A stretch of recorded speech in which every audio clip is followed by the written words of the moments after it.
Welcome to another Honkai Star Rail, not quite Sunday.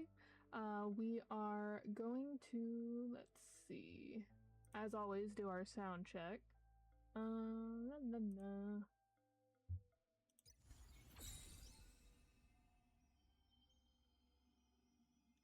Okay, that sounds pretty good. It might be a little loud. Turn that down just a hair.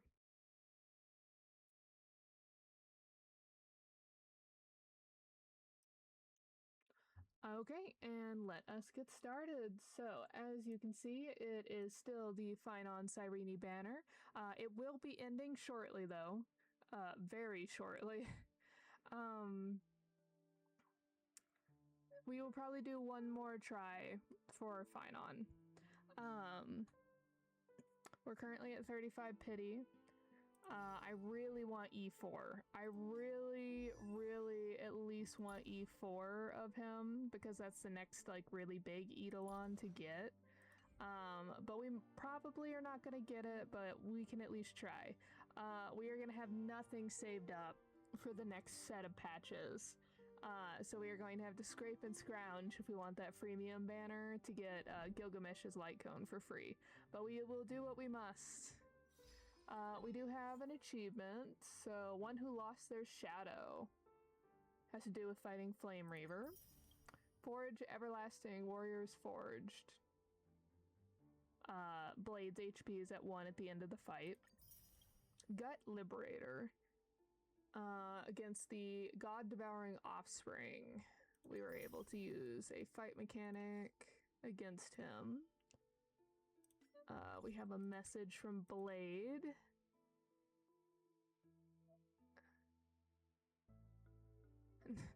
Enhanced vibration reducing functionality and watch more cat cake videos. You nudged Blade's phone and made it buzz once. Your friend Blade has come online. Perfect timing, I was just thinking of you. I'm flattered. What specifically made you think of me? Earlier, I noticed several unclaimed items in the arsenal worn from heavy use, yet still serviceable in material. They must be relics from your past. Since you sent me a message, I'll ask, what do you want? I can modify and refine it when I return. What did I leave behind? Some weapons? A few items that are unrecognizable in their current state. Judging by their constructions, they were meant for everyday use. Make the most of what you have. Tell me what you need and I can craft it. For my high-energy interstellar travel, I need some kind of sleep machine that can lull me to sleep anytime, anywhere, at the moment's notice. Back at the Cienjo, we called it a cradle bed. Lulling one to sleep is simple enough, but to force slumber, that requires special design. You can add some white noise. That'll help me fall asleep even faster. Simple, add a few iron plates and they should mimic the buzz when forging a blade. Though this sound used to invigorate me, it may well lull you to sleep. Once the modifications are complete, I can have it delivered or you can pick it up in person. Your call. I'll be in touch. See you. I love that he just makes stuff for the people in his life. It's very cute. So as you saw, we are fully done with the main story as of now until this next patch update occurs, where I fully am on team theory that we are gonna lose. We're finally gonna lose on a planet, and Ahotopia is either going to be destroyed, or what I think is more likely, it's going to be put back into the world in Canvas. And then we are going to have to go, and that either Astropolis is going to be a hallucination world, similar to like what Sunday was going for, like a perfect world inside of a hallucination, or we are going there to be able to gather forces and kind of like regroup so that we can attempt to either try again or move on to the next stop until we can figure out what to do and to get more power or something like that. But yeah, I am fully on team we're probably gonna lose. As you can see, per usual, I'm doing currency war. I'm at wealth creator. I'm like on the diamond and I'm at level 19, I believe. So I'm almost halfway through all of the wealth creator levels. So that's fun. I really don't know what I'm going to do once I, like, max it out. In theory, I should move on to Divergent Universe Arcadia, but I just really don't like Divergent Universe Arcadia, as a lot of people don't. In the meantime, we are going to do side quests. Especially if we're moving on to Astropolis, not next patch, but the patch afterwards. We don't want to have like a bunch of side quests that are still hanging around. It looks like I have most all the side quests.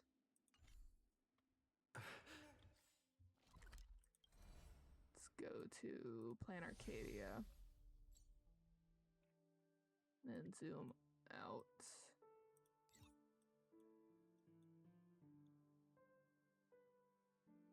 Okay, I don't see any quests there. Or there. Obviously not. Usually if there are quests lying about, they'll be like visible on the screen as a little icon.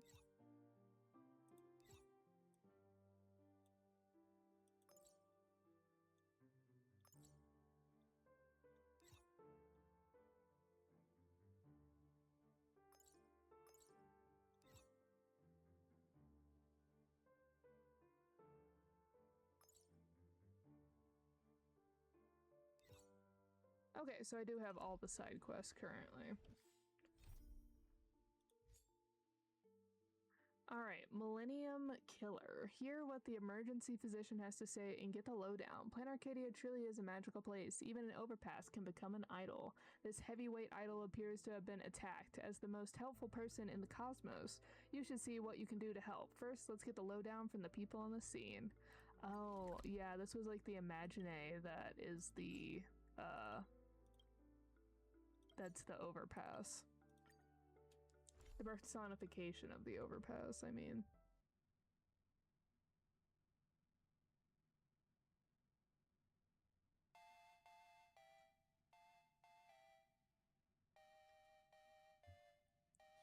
It's still early. Where to now? Ooh, that was a bit of lag.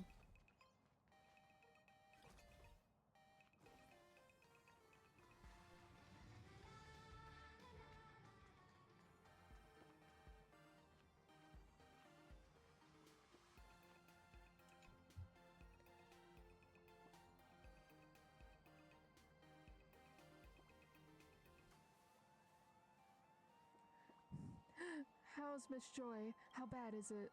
The injury itself isn't too serious. The attacker's imaginesis technique was superb. They didn't damage any other bodily structures and just removed both eyes. With some emergency treatment, Miss Joy shouldn't be in any life-threatening danger. For the moment. Thank you, Dr. Izol, but I still feel very weak right now. That's natural. 90% of your wish power is concentrated in those eyes of yours, isn't it? Of course you'd feel weak. Those eyes of yours are usually all your fans pay attention to anyway, right? 90% of your wish power has been stolen. If a human suddenly lost 90% of their body weight, they'd die instantly, and your current situation isn't much different from that. Please, think of something, Dr. Izol. Your clinic is the best in Dual Dimension City. Surely there must be a way to save Miss Joy. I'm begging you, please save Miss Joy. Skewed? I must insist that you calm down. I still need you to do something more important for me.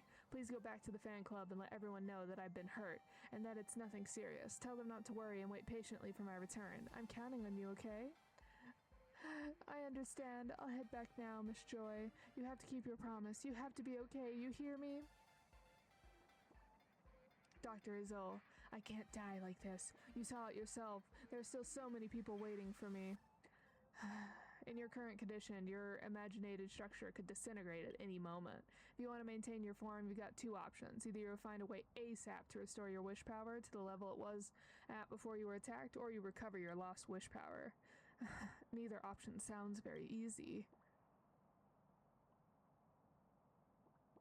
Attention, everyone, attention. I'm Kuchiba. The Department of Aberration Defense will now be taking over the investigation of this case and the crime scene. We expect and appreciate your cooperation. Thank you. Now, Miss Joy, would you mind telling me what happened?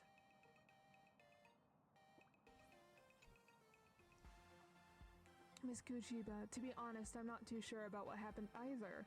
I mean, at the end of the day, I'm just a pedestrian overpass, so people are constantly walking all over me, and it's not like I can pay attention to anyone in particular. It was a day like any other day, and I was quietly practicing my new song while watching over the pedestrians crossing me, a masked person approach.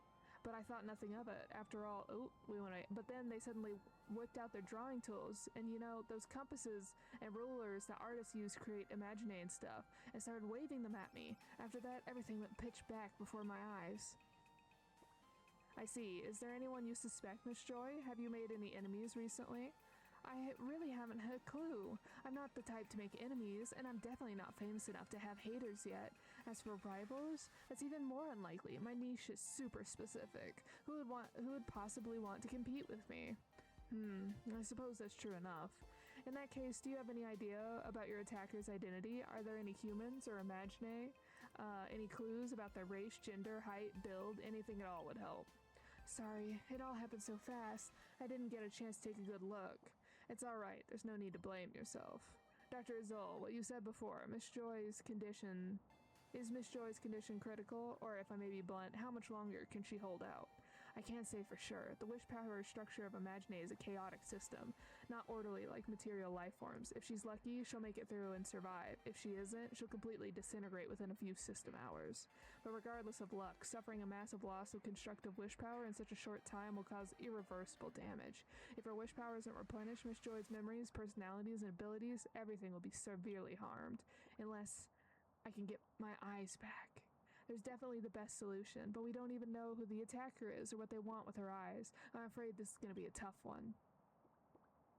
It'll be tough for sure, but if it were that easy for the good guys to defeat the bad guys, what would be the point of having us at the Department of Aberration Defense? Leave the rest to us. Looks like this incident has piqued your interest, Kalis. Care to lend a hand?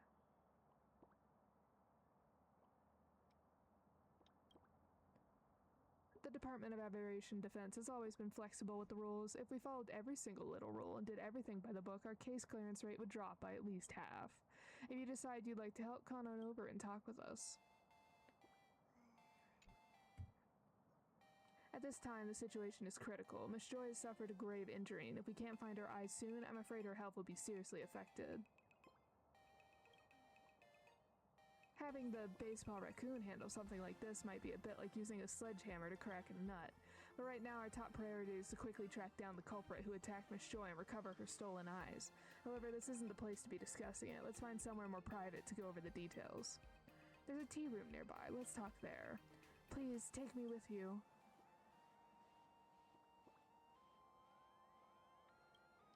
Hey, don't say things like that. It's not like I'd try to squeeze my entire self into the room.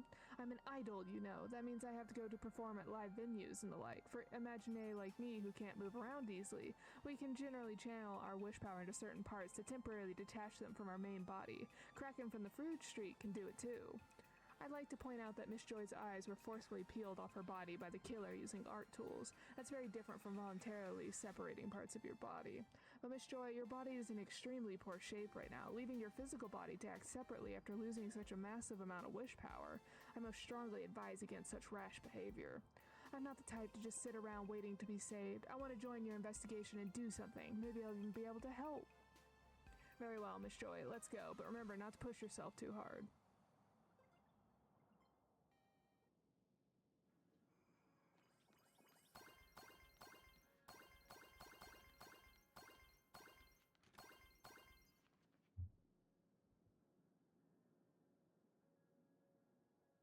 Hey, stop that. Please don't stare at my lips like that. I've been hiding behind the bridge because I'm self-conscious about them, you know.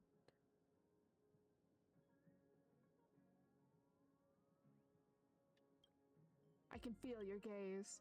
Let's get right down to business. Here's the deal. The Department of Aberration Defense took the case because the attack on Miss Joy is part of a serial murder investigation. Alas, at the end of the day, Planarcadia is no Arcadia. In recent months, there's been a series of murders in Duomension City, 17 cases to be exact. Oh, make that 18 now. Our investigation has turned up a number of similarities between the incidents. As for the specifics, here's the case summary. You can read through it yourself. Brief profile of Millennium Killer victims. Embervox, streamer, Plu, found dead in a streaming studio, lips missing, no signs of forced entry at the scene.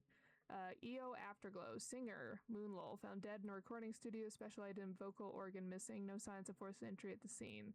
Click Me for Miracles, actor, Lightpaw, found dead in a dressing room, fingernails missing, no sign of forced entry at the scene. Bulla Echo Void, idol, ghost, found dead in a dance practice room, lower body missing, no signs of forced entry at the scene. It seems like since they're just taking parts, that it's almost like we're Frankensteining an imaganae, maybe? Carlo, the second voice, singer, ghost, found dead in an artiste's resting room, ocular structures missing, no sign of forced entry. Herzilla, actor, Lightpaw, found dead in a film studio, horn-like structures missing, no sign of forced entry. Baron Hale, streamer, orc, found dead in the living room of their home, luminescent markings on the body missing, no signs of forced entry. Tyranno Godfist, fighter, Plu, found dead in the office, teeth missing, no sign of forced entry. Lak Rice Cook, chef, orc, found dead in a break room, parts of the discolored skin missing, no sign of forced entry. Weirin Wildbreath, streamer, Lightpaw, found dead in a studio, tail missing, no sign of forced entry. Sienna Scissorkick, fighter, orc, found dead in a training room, both ears missing, no sign of forced entry.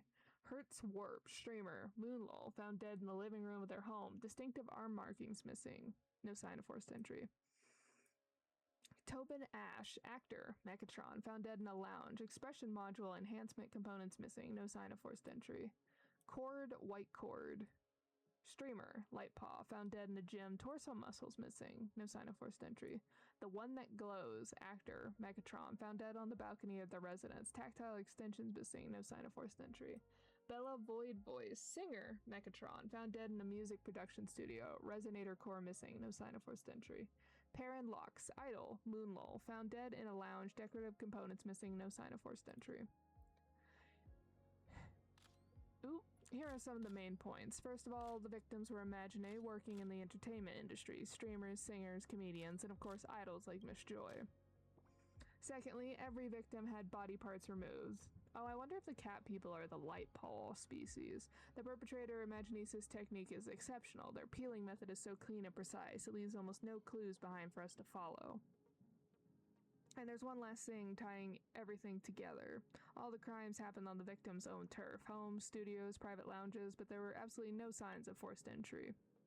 Almost as if they were invited in. However, what's strange about that is that none of the victims told any of their family or friends about having invited a guest or someone coming to visit. The Department of Aberration Defense is temporarily calling this mysterious serial killer the Millennium Killer. After all, it's the year 1999. So the Millennium Killer everyone's been talking about online is real, and here I thought it was just an urban legend. Since they were invited in, the killer must have known the victims, right? Before the case was transferred to the Department of Aberration Defense, the Security Bureau had already investigated along these lines. However, even though all the victims were in the entertainment industry, the circles of singers and comedians are quite distinct with minimal overlap, so there are few mutual friends between them. The investigation showed the victims did indeed all know several TV producers. However, all the producers had solid alibis. Wait a minute, my case doesn't share any of those similarities with the other cases, right? The culprit didn't come to my house, but attacked me right there on the street. Plus, I wasn't killed. I'm still here, though I'm badly hurt. As for those differences, it probably comes down to a few of your innate traits. The killer can't visit your home since you're always out in public. They can't murder you either. Being a large imaginae, you're just too tough to kill outright. Talk about a blessing in disguise. However, the killer swiftly peeled away your eyes in public. No witness, including you, could describe any of the killer's identifying features. Such an exceptional yet cruel imaginesis technique could only be the work of the master such as the Millennium Killer. Which is to say, that's also why I concluded the Joy ambush incident was the work of the Millennium Killer as well. Because the standard way to investigate is too inefficient. Now Miss Joy's eyes are missing and she's in imminent danger of losing her life. I can't gamble her health and future on a slow and steady investigation. So I'm begging you, Kalis, to retrieve the eyes in the true nameless fashion before the Millennium Killer does something to them. Can you do that?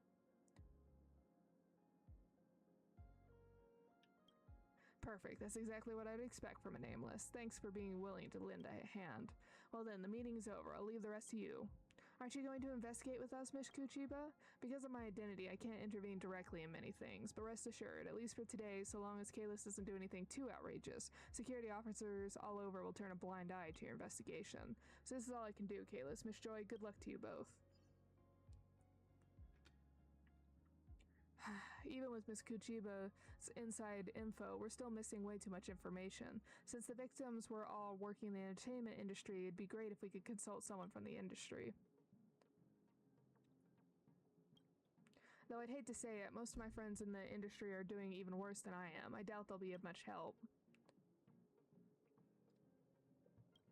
Sparksy, of course she counts. She's Planarcadia's most followed virtual idol, and her industry prestige is considerable if she's willing to help. But didn't you just beat her up? Sure, clashing during the Phantasmoon games is inevitable, but don't you think she'll hold a grudge and refuse to help because of that?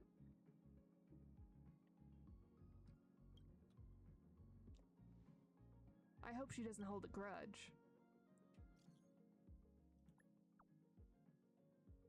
Are you busy? I need some help. Hold on, don't move an inch. Be there in a jiffy.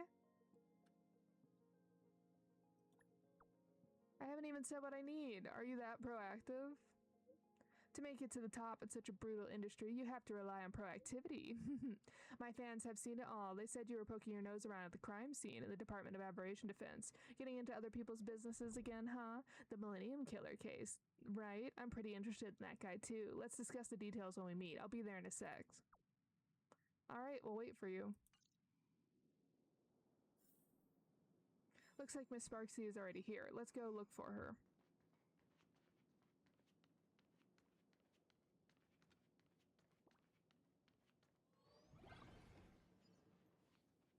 Gray hair, baby, I didn't hear that last. Poor baby Joy, I heard you were attacked by the Millennium Killer, you poor thing. Don't worry, we'll definitely catch this creep. Miss Sparksy knows about me? I've actually been wanting to collab with you for a while, but I was just too busy during the Phantasmoon games, plus getting beaten up by this guy, so I never had the chance to reach out. Once this is all over, let's do a collab stream. Thank you, Miss Sparksy, but now I can feel myself getting weaker and weaker. I hope I'll live to see that day. Nonsense. Idols never die.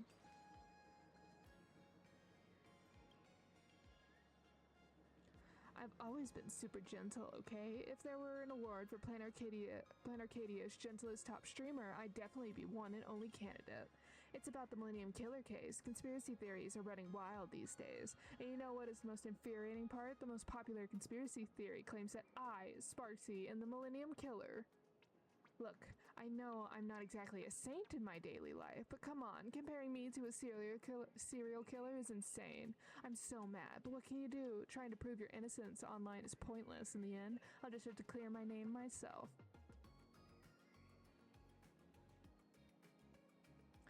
Is this a Zodiac Killer reference now that I think about it? Let's get down to business, gray hair. Did you get any insider intel from the Department of Aberration Defense? Care to share? You share the information obtained from Kuchiba with Sparksy. So Miss Sparksy, got any leads? Look, I'm an artiste, not a detective. Don't expect me to deduce any clues here. Oh my, don't be so hasty. While deduction isn't my forte, acting is required course for any idol. What do you mean, acting? I was just thinking, to kill a pedestrian overpass sounds as absurd as a modern poetry title. If the Millennium Killer is so skilled at imaganae, they must know they can't actually kill Miss Joy, right? So I put myself in the killer's POV. Maybe this way I can figure out their motive. I'm an expert when it comes to imaginae techniques. I'm well aware that an imaganae of Joy's size isn't something I could kill in one strike, but I'm still going to do it. Because after all, I can't really be considered a serial killer. A serial killer is a psycho who kills for pleasure, and killing was never my goal in the first place. I'm not a fiend who takes lives for the sake of it. What I really care about has always been the parts that I peeled. As for their deaths, those are merely byproducts of the process. They only have themselves to blame for being too weak.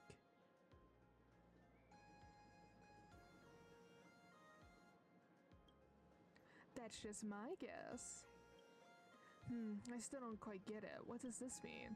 It means our dear Millennium Killer might not be a lunatic after all. The way they're peeling body parts from the imaganae, it might actually serve a purpose. If there's a purpose, that'll make things easier. So the Millennium Killer isn't necessarily one person. Maybe it's an entire criminal organization that operates around the whereabouts of these parts. If that's the case, we should talk to someone who really knows Planarcadia's underground world. Have you heard of Detective Ashveil? Perfect. Saves me the trouble of doing introductions. Baby Joy, are you holding up okay? Actually, I'm starting to feel worse and worse. The loss of so much wispae is hitting me harder than I imagined. Don't worry, let's make this quick and clean. We'll get your eyes back in no time. Let's roll, gray hair. Time to hit the Ashveil Detective Agency.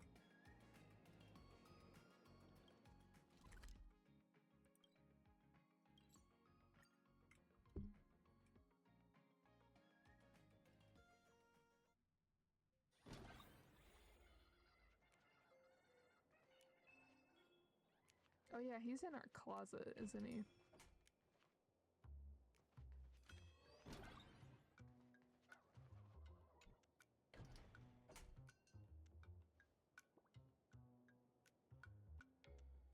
Well, if it isn't my old friends, I was wondering when you'd show up, though honestly I didn't expect Miss Sparksy to get involved in this. Looks like she finally understands that you should leave the professional work to the professionals. Getting all cocky right from the start. This is exactly why I hate detectives. Mr. Ashveil, nice to meet you. Let's stop the bickering. Miss Joy's condition seems to be getting worse. It's okay. I can hold on a bit longer. Hang in there, Miss Joy. Alright, let's get straight to the point and share what we've each found out so far. You shared Sparksy's analysis of the case with Ashveil, which means these parts might have been taken for some underground transactions. I have similar thoughts, but we hard-boiled detectives can't solve a case on imagination alone. We need to pay a visit to someone who actually knows something. While waiting for you guys to arrive, I've already contacted a few friends who are willing to help. Come with me. We'll meet them out in the street. In-person interviews? That's too old school. Can't you just call them instead? What do you know? Armchair detective and hard-boiled detective are two completely different archetypes. You can't mess around with character consistency. It's a serious business. Pardon me. Are they just outside?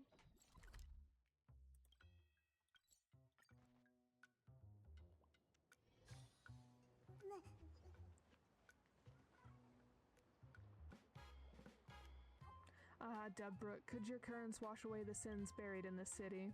I get it, suddenly dropping dramatic poetic one-liners in weird places is totally a hard-boiled detective trope. Don't follow his example. Gray hair's already turned into an old graybeard. Ooh, she's getting fainter. Miss Joy, if you're really not feeling well, you should go back and rest. Miss Joy? Yeah, I'm here. Sorry. I'm feeling a bit tired. I really want to sleep. This doesn't look good. Poor baby Joy seems even weaker than before. We need to pick up the pace. We didn't even see anyone. Ashveil, we don't have time for dramatic poses. Where are we going now?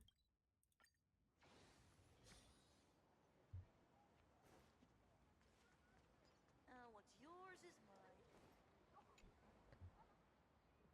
Yo, old man, you finally showed up. Been waiting ages for you. Whoa, and you brought two big shots with you. What an honor. Let me introduce you to Miss Hines. Her job is helping reformed ex-criminals reintegrate into society.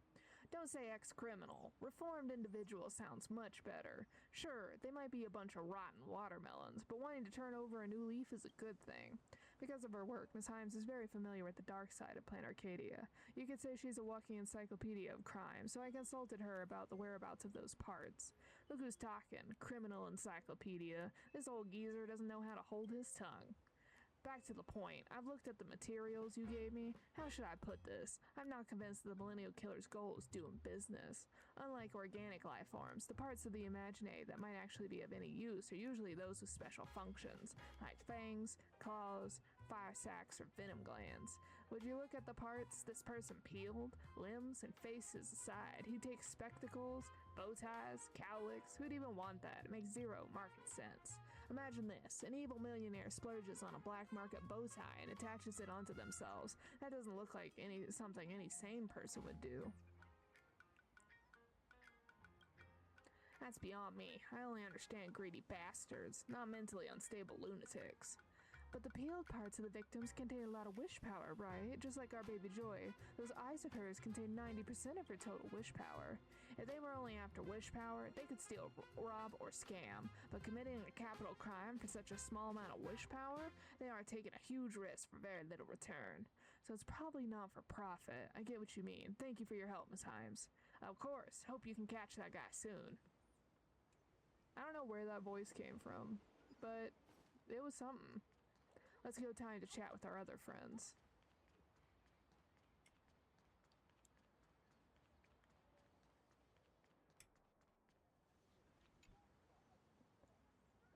Mr. Ashveil, the Millennium Killer won't come after me, right? I'm just starting to make a name for myself. I can't have my life cut short like this. Don't worry, At-Lone Freerider. The Millennium Killer won't notice you anytime soon.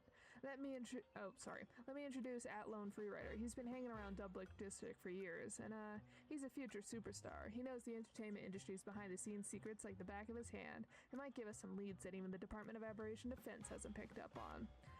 Hello, hey, Mr. Detective. Are you picking on me on purpose? With a mega superstar like me right here, why would you need to ask someone else about the behind-the-scenes secrets? Come on, don't say that. You're a top-tier superstar, and he's a top-tier in the other direction. When it comes to that market, At-Lone Freerider definitely knows better than you. He's the ultimate grassroots expert. He's so kind. What kind of compliment was that? Anyway, forget it. I'm looking at the list you gave me. There's a very subtle connection between these people. I wondered if you'd noticed it. Gotta keep things interesting. Every single one of those only rose to fame this year, in 1999. None of them had been famous for more than a year. Oh, so all the victims were newbies.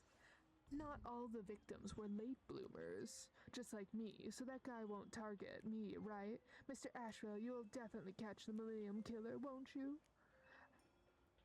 Cut to the chase first. What do you mean by late bloomer? These victims started their careers way back. Some of them even debuted in the 70s. It was only this year that they suddenly became popular.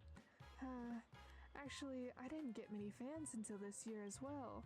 After decades in the industry as a nobody, finally achieving overnight success through years of accumulated effort and being a late bloomer, such life stories are actually quite rare, and now, everyone on the victim list is like this. Whoa, I'm getting goosebumps. This is pretty creepy. This reminds me, I discovered by chance that the Millennium Killer only takes the parts that resonate most with the audience. People online keep saying my little duck lips are cute. What if it makes me a target for the Millennium Killer? Mr. Ashveil, I'm really scared. You'll catch him, right? Don't worry, At-Lone Freerider, you won't get hurt. We've got your back.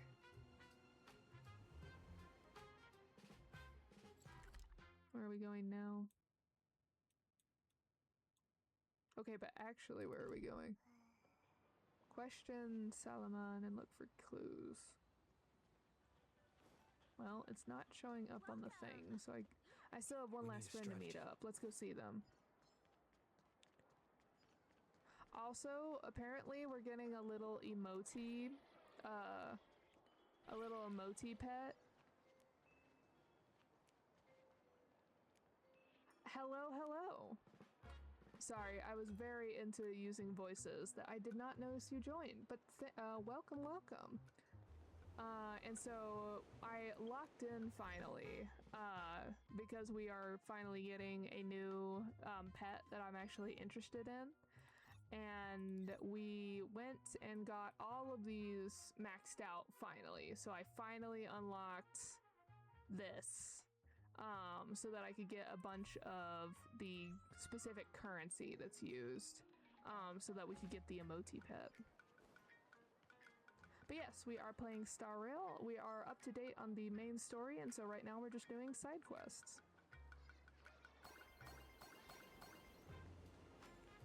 Okay, here is the last one.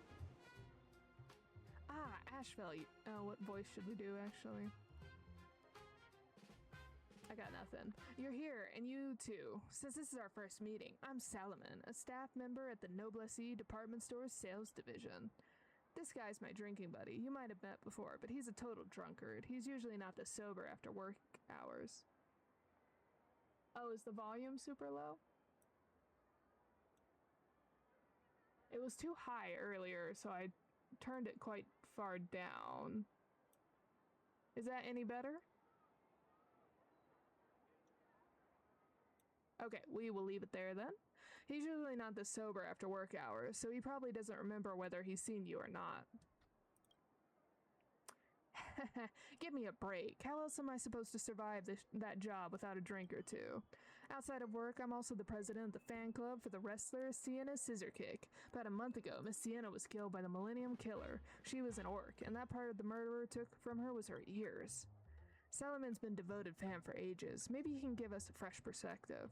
I'm definitely an OG fan. I've been following Miss Sienna since her first, I have lost the words, match in 1983. Through all those years, even when her career was just lukewarm. Oh god, I lost it. Okay, Miss Sienna's ears...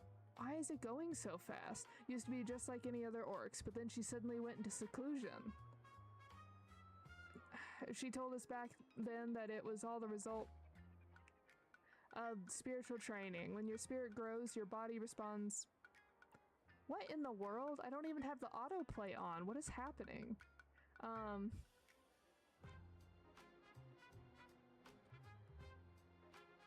I mostly play Star Rail. Occasionally, if I get through all of my Star Rail content, I will do other things, or I will do them for holidays. But for the most part, it's just Star Rail.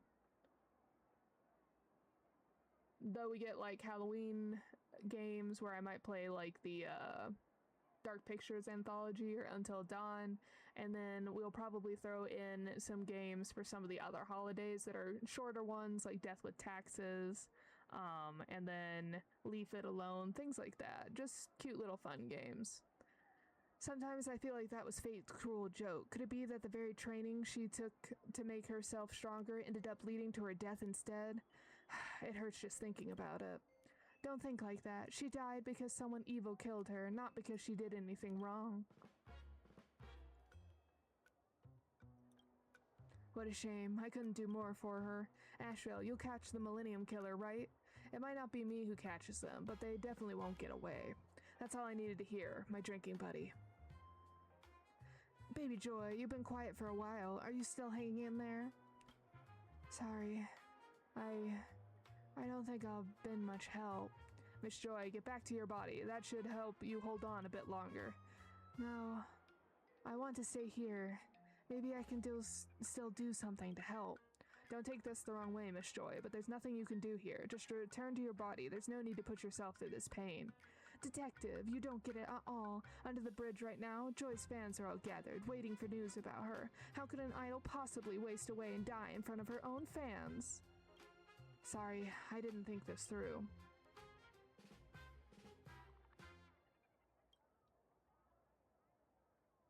Thank you. I'll take a nap now. If I don't wake up, please tell my fans that my eyes are actually the result of plastic surgery. I kept it to myself just to satisfy a small, selfish bit of vanity. Oh wow, you have quite a variety of games. Yeah, I used to play Genshin, but I got burnt out getting all the Aranara back in Sumeru, and then I moved on to the desert, and I was like, I can't. And so, especially because of trying to 100% Star Rail, I was like, I cannot do both of these at the same time. I don't have enough energy for it. Such fake eyes, yet they've gathered 90% of my wish power. How ironic. Is that maybe our last clue?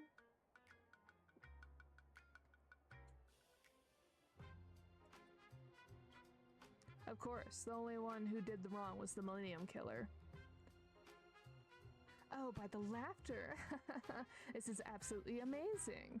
Sparksy, have you lost your humanity? Joy's life is hanging by a thread and you're here celebrating?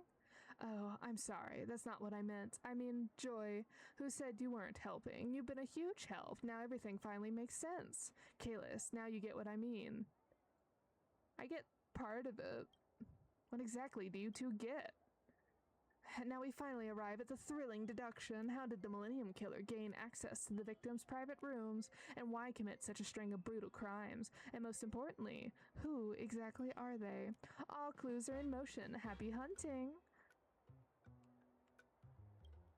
Who on earth are you talking to? Forget it, you wouldn't understand. Let's just get on with the deduction already. When investigating cases like this, we usually start by looking for commonalities between the victims. The most obvious common point between these people is that they're all part of the entertainment industry. But according to Miss Kuchiba's intel, these people don't seem to have any mutual friends. This might suggest that what connects them lies beneath the surface. Well, if her eyes are fake, and then the drinking buddy said that she went away and her ears changed, or that she got ears, that potentially it's like a plastic surgery kind of thing, and maybe they weren't able to pay the fee, and so the surgeon's taking them back. We should have gotten enough clues about that by now, haven't we, Kalis? These victims started their careers way back. Some of them even debuted in the 70s. It was only this year that they— oh wait, sorry, wrong voice. That they suddenly became popular. Yeah, and they're all popular for like their specific features, and so, like I said, probably an imaginae version of a surgeon, like plastic surgery, and then it's either a rental or they have to pay like a certain amount of deposit to keep them, and so then if they're not able to pay that back, my PFP? Oh, yes. My icon is, so originally I had a VTube model, but I could not, I did not like the program I was using it through, and so I took the model off, and so I just still have the icon from it. So that used to be my old VTuber model. Miss Sienna's ears used to be just like any other orcs, but then she suddenly went into seclusion for a month, claiming she was undergoing spiritual training. When she finally emerged, those ears of hers had somehow transformed into adorable cat ears, just like a light paws. If I don't wake up, please tell my fans that my eyes are actually the result of plastic surgery. So I did like my model. It was the program I was running it on that I did not like. That's right, the clues are crystal clear now. The hidden connection between the victims is they've all had plastic surgery. It's just a deduction, but I believe all these victims might have had plastic surgeries. Joy just admitted to us, and Sienna's scissor kick claims she changed the shape of her ears through spiritual training. That's way too realistic even in Planarcadia. It's probably just an excuse she made up for herself. I believe it was V-Royd's studio, if I remember correctly. There's only 2 of the victims. We can't simply jump to conclusions, can we? True, but there's another interesting point. Although they started their careers at different times, all the victims suddenly had the turn of the luck this year and began making their marks in the entertainment industry. Something must have happened that suddenly changed these people's destinies this year, just like Sienna Scissorkick, who shot to fame after transforming her cat ears. The entertainment industry is notoriously unforgiving. Those people often claim to value talent over appearance. It's usually looks that determine who rises to the top. Even comedians must have a funny look to make it. For now, the seduction is enough to convince me. We'll see later if it really holds up. So the next question is, how did the Millennium Killer gain access to the victims' private rooms? Based on our current train of thought, we should be able to solve the problem easily. All the crime scenes were in the victim's own territory, their homes, studios, private lounges, yet there were absolutely no signs of forced entry.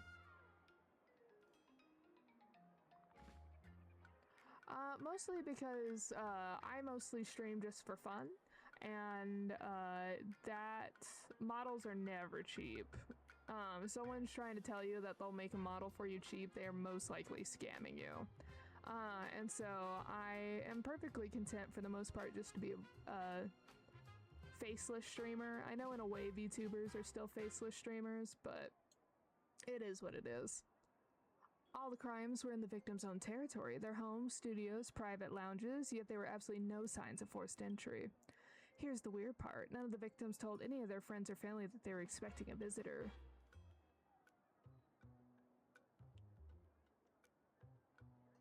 She told us back then that it would be the result of spiritual training. When the spirit grows, your body responds accordingly.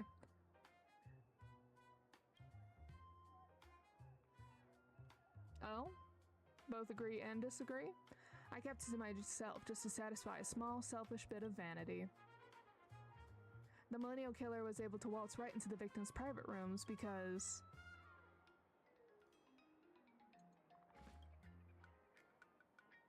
the victims were hiding something. All the victims targeted by the Millennium Killer had their own reasons to conceal the fact that they underwent cosmetic surgeries. So when the Millennium Killer used this as a pretext to visit the victims' private rooms, the victims wouldn't tell anyone about it. This is probably exactly what the Millennium Killer had anticipated. Judging from the timeline, the Millennium Killer probably used post-surgery checkup as an excuse. This way, the victims wouldn't be suspicious and wouldn't tell anyone around them about the Millennium Killer's identity. Based on this deduction, we're now down to the easiest question. Who exactly is the Millennium Killer? The identity of the Millennium Killer is obviously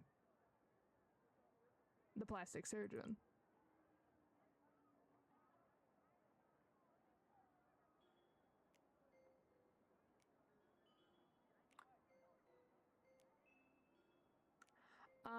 I do agree with that you're saying that you can find some 2D models. I feel like if I went back, if I was going to put in that energy, I would probably doodle one myself if I was going to do a 2D model. I can draw to a degree, not professional or anything, but I can draw to a degree. And so I think it would also get that same level of professionality is not the word I want. Just an extra touch for me to draw it myself if I'm going to go back to a model. Do I do collabs? There's never really been a game that I've wanted to collab with someone. But I wouldn't be against it, but most of the time with collabs, there's like a level of banter and setup that you have to do, and like I said, since I mostly play Honkai Star Rail, and for the most part can barely keep up with the content that this game brings, I would hate to drag down with someone's stream just because I can't keep up with any banter to make it fun for the viewers. Without a doubt, the Millennium Killer was the plastic surgeon all these victims had in common. Since everyone kept quiet about their cosmetic surgeries, the surgeon managed to escape investigation from the Department of Aberration Defense. But now the killer can't escape our pursuit. Now we're left with one crucial question. What was the Millennium Killer trying to accomplish with all of this? Motives aren't something you can solve by deduction alone. Half the time, people don't even know why they do what they do.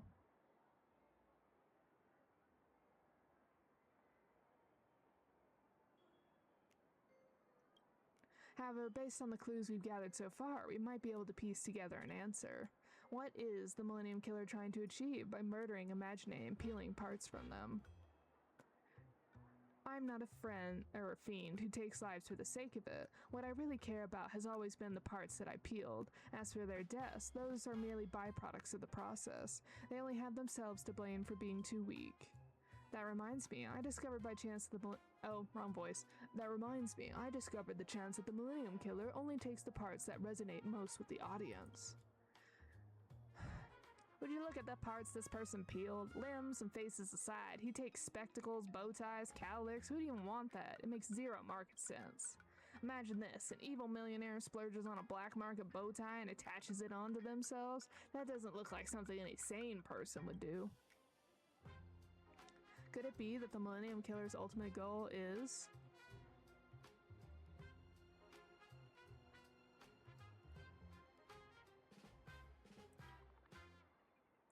Miss Himes is right. The spectacles, bow tie, and cowlicks may be useless parts for an average person, but for the Millennium Killer, these popular parts from the celebrities are priceless.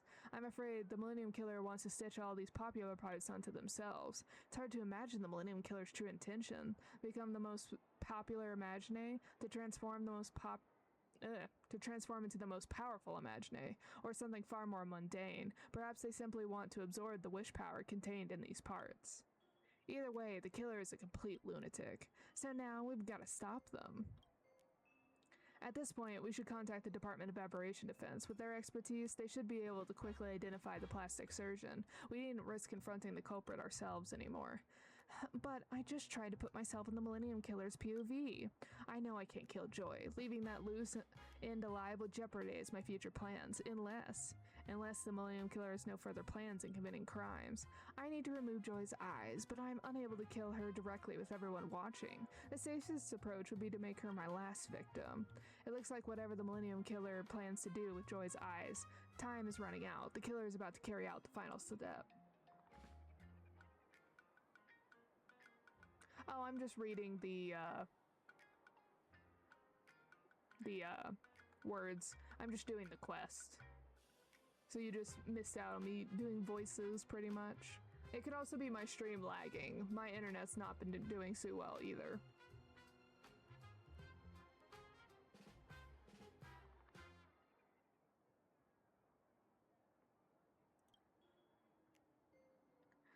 Let's work on both fronts. We'll notify the Department of Aberration Defense while taking action ourselves. Now we need to find At-Lone Freerider. He's probably got the scoop on where these celebrities get their plastic surgeries done.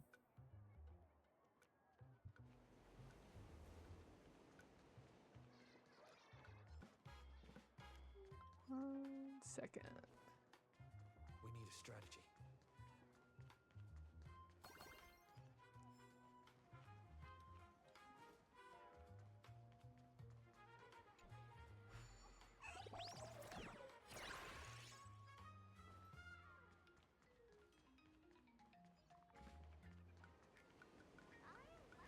Oh my god, why are they 5 billion miles away from where I am?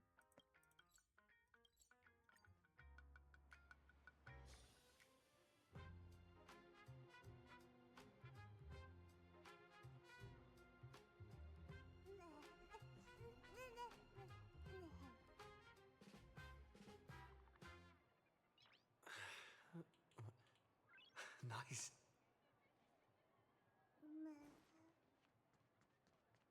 Blazing hot, fiery strong, insanely spicy.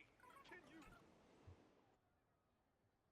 Mr. Ashveil, why are you back? No, don't tell me the Millennium Killer is after me now. Oh no, you have to protect me, Mr. Ashveil.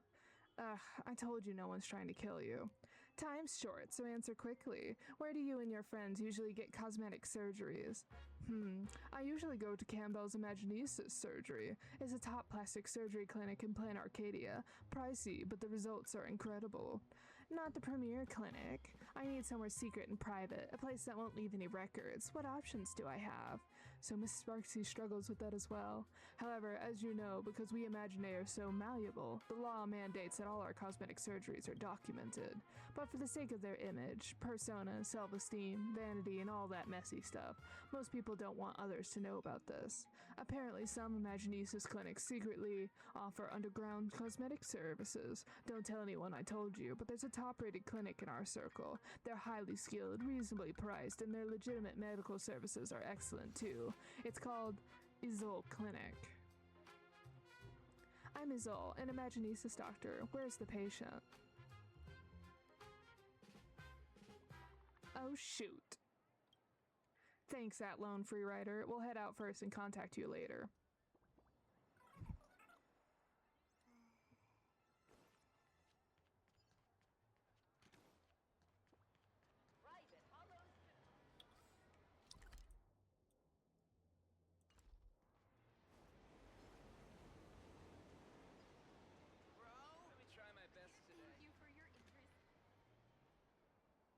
Let's split into two teams. One will contact the Department of Aberration Defense to organize police forces for the arrest. The other will head straight to Zola's hotel. We can't let him escape, no matter what. Alright, so who's gonna block the door? Just saying, I'm not too keen on having a face-off with some serial killer. Miss Kuchiba has authorized Kalis to investigate the case, so Kalis should be the one to confirm the suspect directly. So the question isn't about which one of us contacts the Department of Aberration Defense, but rather who Kalis chooses as his companion. Dang it, to think we're leaving the choice to this girl gray-haired. Whatever, you can pick whoever you want, but I'm not keen to confront a serial killer. Come on, you're supposed to be our top pass strider. Don't tell me you're scared of a serial killer. It's not about my capabilities, it's just that I don't wish to talk to that creep. It's so gross. Don't worry about her, Kalis. It's your call. Who do you want to team up with to catch the millennial killer? Alright, let's head out. Stay safe. I'm off to snitch to the Department of Aberration Defense. Miss Sparksy went to report to Miss Kushiba. We should get moving too. The Millennium Killers probably didn't expect us to have already uncovered the truth. Time is of the essence. Let's go.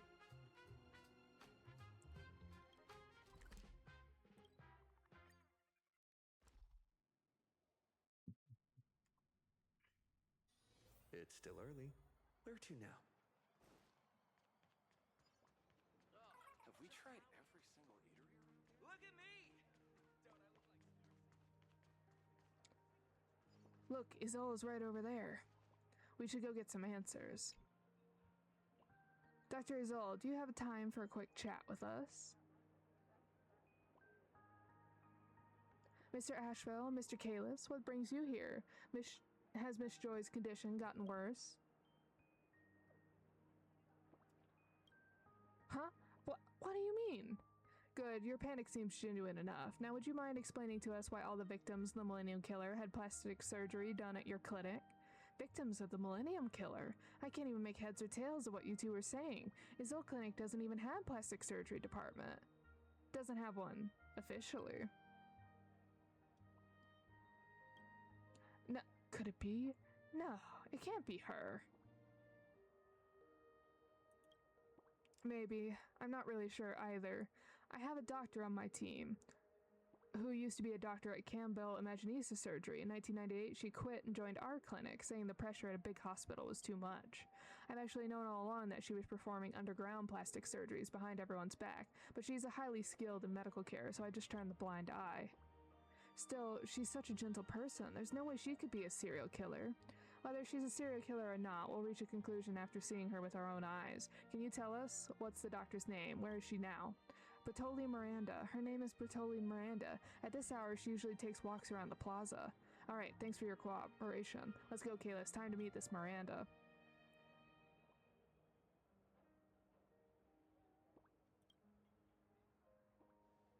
Don't worry, he's not lying. I could tell.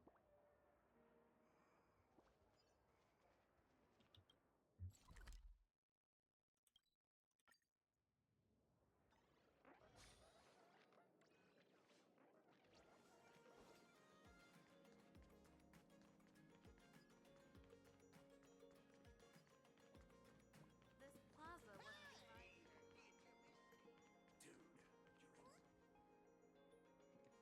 Excuse me, are you Miss Bertoli Miranda? Guess having too much of a routine isn't the best idea. Makes it way too easy for detectives to track you down. Of course, if you got nothing to hide, you shouldn't be afraid of a detective tracking you down, right? Millennium Killer. I've always hated that moniker just because the incident happened in 1999. They went with Millennium. Just because my imaganae died, they had to label me a killer?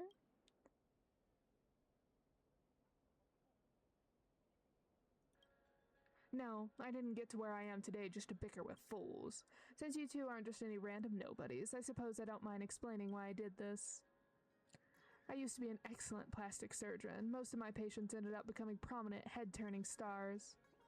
Yet, regardless of how much attention and glamour these worthless people, who owe all their success to the favors I've so kindly bestowed upon them, receive, I'm still just a nameless doctor. The career path threw me off balance for a while, but I pulled myself together pretty quickly. You can't keep tearing yourself apart. I thought, maybe instead of being a benefactor, I could be a sower. So I came to Izol's clinic, where I secretly planted the parts I needed in those fame-hungry fools. When they truly became famous, those ice-catching parts I created will all be brimming with bush power right for the harvest. So I've made it clear, I'm not a killer, I'm merely following the natural law of sowing in spring and reaping in autumn. Once the harvest is complete, that is, now, I will transplant all these parts onto myself. Doesn't it give you the joy that a bountiful harvest brings? Now my body is entirely made of the most eye-catching parts in Planarcadia. In this age where attention is king, I have taken the throne. I crown myself the ruler of gazes. I fear neither the Security Bureau nor the Department of Aberration Defense, and least of all you so-called supplicants. I am ascending to godhood, and mortal laws cannot bind me. Is this where we put in the TikTok sound that is, you're not ascending to godhood, you're just dehydrated? Yeah, this person's just wrapped up in their own delusions, completely out of touch with reality. Just the reaction I expected. Whatever, I'm not going to argue with the dead. Just stop calling me the Millennium Killer, and don't call me the Bertolli Miranda anymore either. I have a brand new name now, a noble title befitting... Oh, so it is a Frankenstein thing. Very eye-catching indeed. After killing so many imaginae, this is what you cobbled yourself together to? Do you actually think this looks good? Mock me all you want. I shall grant you forgiveness through merciful death. There's no reasoning with a complete lunatic. Get ready for battle, Kalis. Let's try Behold, this out. my unparalleled mighty wish power. I choose you.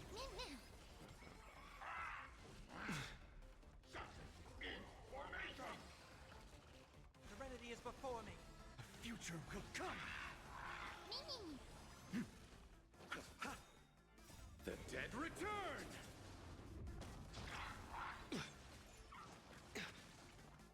Bloom. Repay.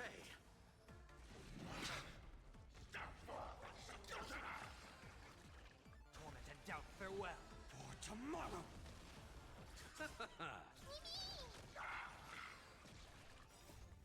We can do anything.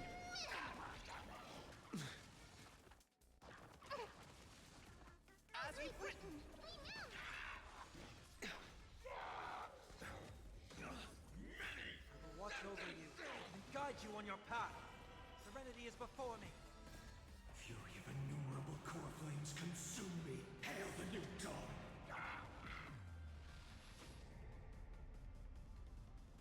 But no, wait. The wish power. You can't. This can't be. I was so close to ascending to godhood. Oh, we just went very zoomed out point of view. Something's wrong. Why? I can't maintain my form anymore. Why is my wish power structure collapsing? Impossible. My imaginasis technique is perfect. Ugh, I feel terrible. I can't die here. Oops, I think we went a bit overboard. Well, it's not our fault. It's entirely her own fault. I'm no imaginasis expert, so I can only offer a rather basic explanation. While the imaginae are intelligent beings, they resonate with all traditions of art. You see, when it comes to art, it's all about knowing when to emphasize, balance detail with brevity. If painting, novel, or song tries to emphasize everything, then it's essentially the same as emphasizing nothing at all.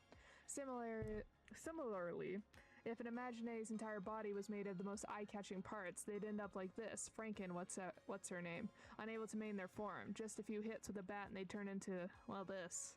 Did you know these wispae are the smallest units of wish power in Planarcadia? She's really returned to her most basic form. What a perfect ending. But that's definitely not a good ending for us. Now that she's dead, there's no way we can face Miss Kushiba. Don't worry, you were just acting in self-defense. You didn't do anything wrong. Perfect. Talk about impeccable timing. Sparsicle managed to dodge the final battle. Don't worry, Miss Joy's eyes are fine. I was quick on my feet, managed to keep them safe before Miss Miranda disintegrated. Let's return them to Miss Joy together later.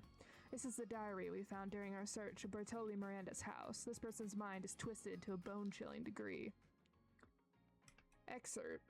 Sentient beings have a pathological craving to be seen. It's not just the imaginae who live off of attention. Carbon-based and silicon-based life forms are the same. They scream and shout when they're angry because they want to be seen. They sob quietly when they're sad because they want to be seen. They go on TV, star in movies, sing, debate, and govern, all because they want to be seen. I want to be seen too, but there's a fundamental difference between me and most people. Most people want to be seen, while I should be seen. The world ought to look towards people like me, not the fleeting idiots paraded across television screens. Back in 1986, when I was still a medical intern, I helped develop the Stonar protocol for treating narrative structure fragility in imaginae. Newspapers hailed it as the greatest medical advancement of Planarcadia's second millennium. If you ask me, it should have been called the Bertolli protocol. Stonar only reached his conclusion with my hints, and let's not forget, I was the one fetching coffee for the research team all those years. But I'm not going to make things hard for Stoner. He was, after all, still someone worth noticing, just slightly below my level. That's all. Not that anyone cares about him. His later years were pretty bleak. Not that he was poor, he was actually quite wealthy. It's just that I've never seen such a shriveled plue.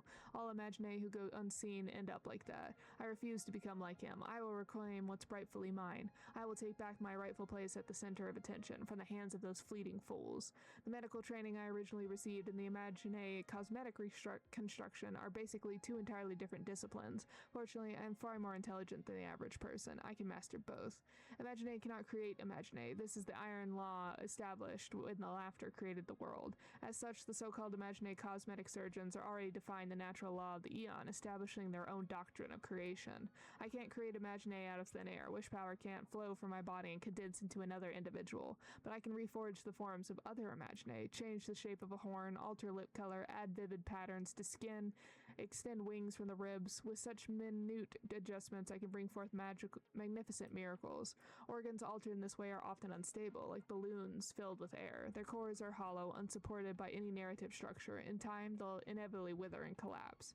For example, I could extend a horn atop an orc's head, but without structural support, that horn would soon disappear, leaving behind nothing but a bald green forehead. But if that horn were to command the center of attention, wish power would gradually fill it, granting it a stable structure and permanently integrating it into the orc's physiology. It will no longer be a fragile shell. In theory, if I were to cultivate enough imaginae components in this manner, allow them to become saturated with wish power, then strip them away and assemble them into a new individual, there would be no question that I would be defying the law that imaginae cannot create imaginae, thus creating an entirely new imaginae. But there is little value in doing so. It is far more worthwhile to transplant them all onto myself. If I worked in cosmetic surgery clinic, I would be forced to follow their schedule and operate on every fool who walked through the door. That would defeat the purpose. First, not every imaginae can attract sufficient attention after surgery. Without it, the newly imaginated organ cannot be filled with wish power. Second, neither these people nor the parts they wish to alter necessarily share my textual lineage. Among imaginae, only those with identical textual lineage can potentially fuse with one another. Isolde's clinic proved to be the ideal workplace. He had no interest in imaginae cosmetic procedures himself, and he turned a blind eye to my side hustle. This gives me the freedom to seek out my own clients, individuals prominent enough, but not too prominent, and compatible with my textual lineage. This is a long-term endeavor. One sows in spring and reaps in autumn, and now is the time to sow. My first crop has already taken the bait, a streamer named Embervox, a plue who does beauty content, long languishing in obscurity, till I told her she needed more attractive lips. I did not deceive her. She truly did need them. I simply needed them more. Next, I need to plan ahead for the harvesting. I'm thinking if I make a house call under the guise of a follow-up examination, that should lower their guard when the time comes. I should... redacted. The rest of the text has been heavily redacted by the Department of Aberration Defense. It is presumed unsuitable for public disclosure. One question remains. When my entire body is covered with the parts taken from the other imaginae, I will likewise require vast amounts of wish power to fully stabilize these structures and truly make them mine. So once all harvesting is complete, I will have no choice but to expose myself to the public eye. That may mean arrest or death. It does not matter. I'm not particularly concerned with how long I live. In the modern age, everyone can get their 15 minutes of fame. I only want my 15 minutes. Thank you both for your hard work. I also want to apologize for not being able to arrive at the scene in time to provide support. It's alright, it's not like they got hurt or anything. Don't go around forgiving people on others' behalves. But of course, neither of us was seriously hurt. We should apologize to Miss Kushiba for failing to capture the Millennium Killer alive. Don't sell yourself short. I've also made some... Oh, come on, you two. Cut the pleasantries already and go return those eyes to Baby Joy. The doctor says there are too many names in my head. If I'm not careful, he might become explosive soon. Hard-boiled detective was that achievement.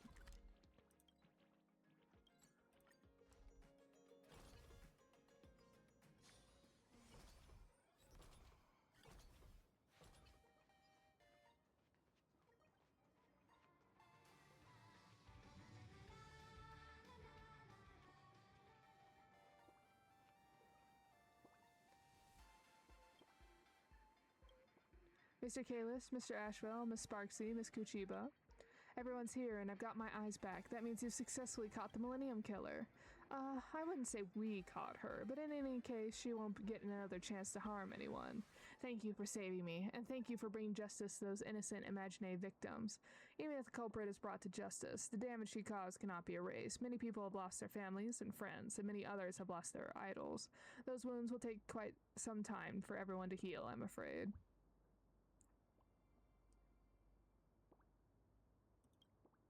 That's right. An idol's job is to bring hope. Leave this long-term mission to me and Joy. Miss Joy, you finally made it. We knew you could pull through. I really thought I'd never see you guys again. I missed you all so much. We miss you too, Miss Joy. Maybe we can never stop evil from troubling kind people, but at least today we've saved a glimmer of hope. Oh my, doing good deeds once in a while actually feels pretty nice. Maybe I should try it more often. Thank you all for your assistance. The Department of Aberration Defense has also provided you with bonuses in recognition of your outstanding contributions to Millennium Killer case. She either has some contacts in that allow her to do that, or it looked like she had the android eyes, so I wonder if she's like a more realistic one of the androids. Awesome, getting paid for doing good deeds? I'm feeling even better now. However, Mr. Ashveil, Miss Sparksy, although it's a bit awkward to say this here, there's another matter we may need your help for. Please come with me to the Department of Aberration Defense and assist us in completing the case report. Hold up, why is it just the two of us? Doesn't Kalis have to be present? He's our main detective here. He is a foreign guest. Alright, fair enough. Hold up, I can play that game too. I can also act like I'm a foreign guest. No, you can't. Be a good sport and come help out at the Department of Aberration Defense's work. I'll take it back. I'm never doing good deeds again. Looking back now, I really did crack a major case. In that case, aren't I making a name for myself in Planarcadia's criminal history? That came out wrong. I made myself sound like a criminal. Anyway, I took care of something major. How delightful. Love that for me.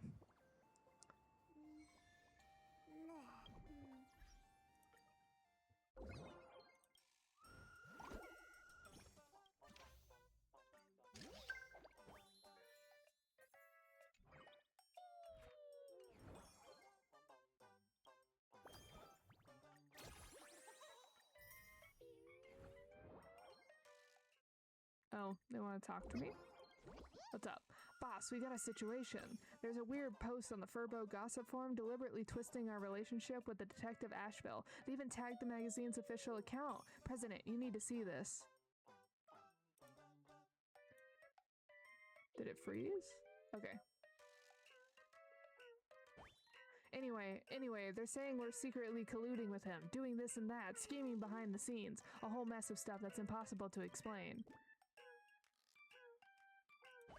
Boss, this is no time for jokes. It's an emergency. You better go check it out for yourself.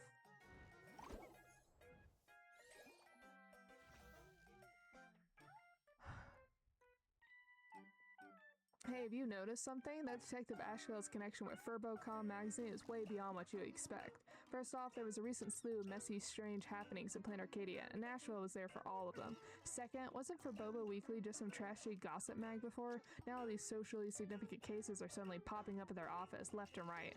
And finally, I've spotted Ashveil constantly lurking around their office interests at night. Put these three things together and think about it carefully, folks. This is outrageous, boss. What are we actually going to do?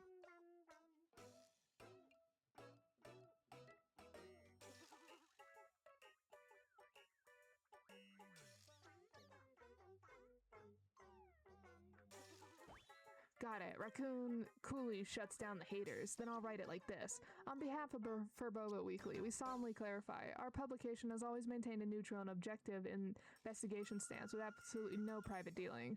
Should likes exceed 500, we reserve the right to pursue legal action for defamation.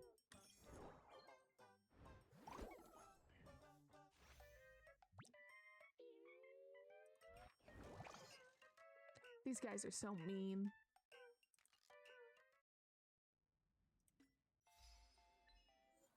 The essence of being a detective lies in the down-to-earth investigation of truth and relentless pursuits of evil.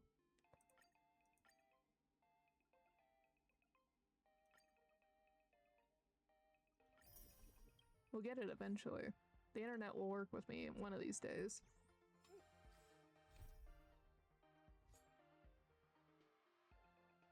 Okay.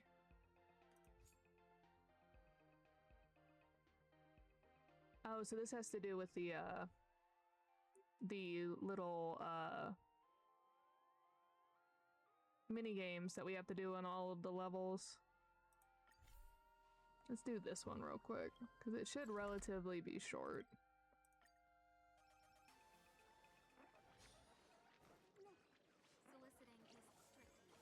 I'm exhausted.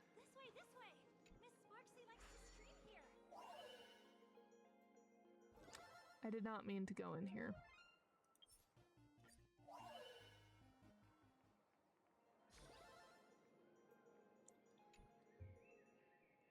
Every encounter is unique and destined. How may I help you today?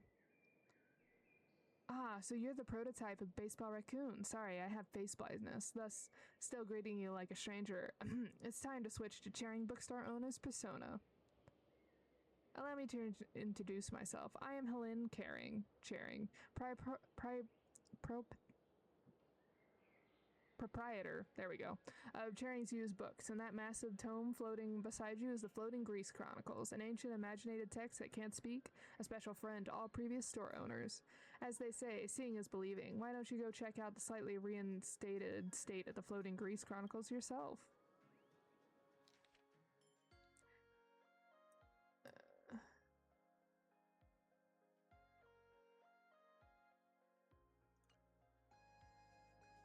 Perhaps you've heard the tale. The laughter once shed a tear in this world, and that's what made this land so extraordinary. Back then, this place was not only not Planarcadia, but it couldn't even be called ancient Benzai Tengoku. The Floating Grease Chronicles tells legends of that area. As history rolled on, someone turned those legendary ballads into imaganae forms, divided into chapters like rabbit, monkey, fox, and frog, which are the animal figures you see before you now. They say that each animal represents people with their own distant way of life back then, so each of them has their own unique personalities.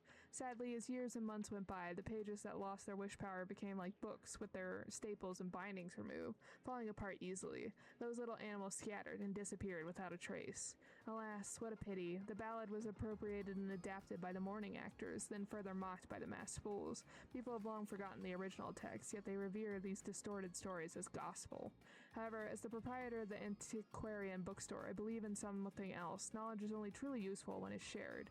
You've already recovered one fragment of the Floating Grease Chronicles. Would you be interested in helping me search for more?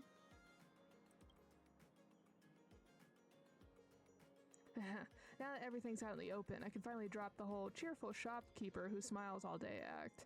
Anyway, I'll leave this matter in your hands. As mentioned before, the rabbit, monkey, fox, and frog and other chapters from the Floating Grease Chronicles have their own personalities, and their fragments have escaped to various places. By liberating these animals born from the mimicry of pages from their bound and fragmented state, you can restore a piece of the primordial record lost to time, uncovering the legendary songs and tales of this planet. Thank you so much. Maybe one day we'll discover the secrets of the laughter.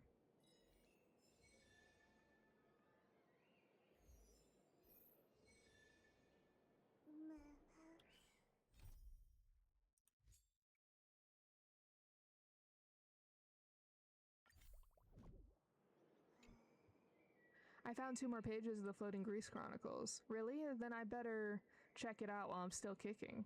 Charing read chapter of the rabbit and chapter of the monkey on the phone.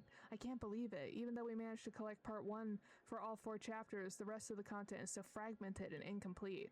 I was hoping to find some clues about the birth of the Phantom Moon in part 2 or 3, but the collection's in way worse shape than I thought. Following my earlier deduction, the higher the page number, the more likely that this section is to fall off the Imaginesis book. That would explain why we found the prologue in the part 1 of the 4 major chapters closest to the book itself. They were the last to fall off. But after that, what we found were the chapter of the rabbit and the chapter of the monkey. That means that content in between had likely been lost many, many years ago. But hey, maybe that just means it's been ages, like eons, since anyone tried to catalog or salvage the Floating Grease Chronicles. If we can collect enough copies to reprint it, someone's bound to pay big for them. I guess so. Honestly, I'm not even sure how much of the folks in Planarcadia still care about ancient texts. At my used bookstore, it's always comic books that sell.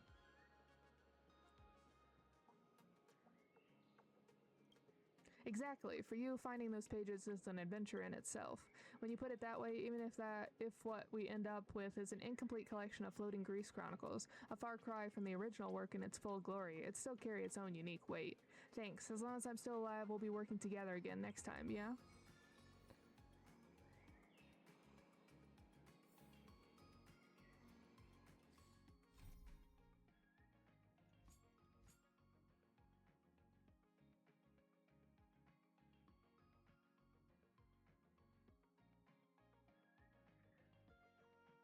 Is this supposed to be like a beginning of the game tutorial quest?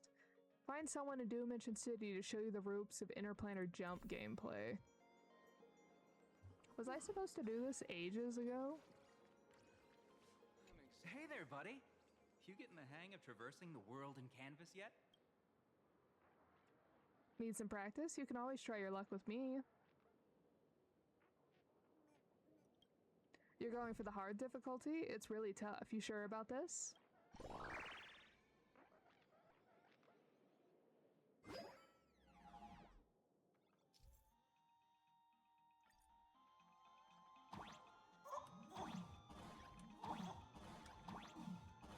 Ah.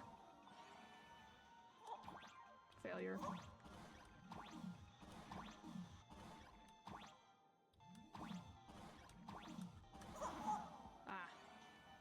Well, at least it's not resetting me all the way to the beginning. That's nice. Darn it. Probably should not have gone for the hard mode, as I am bad at this, but... Ah, double jump. Okay.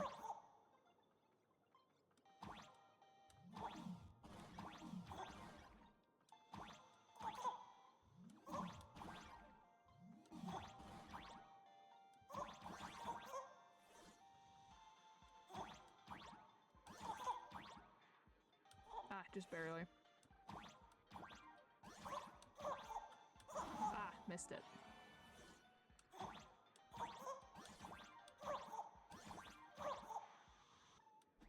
No! Ah, so close. Alright. Run and... Ah!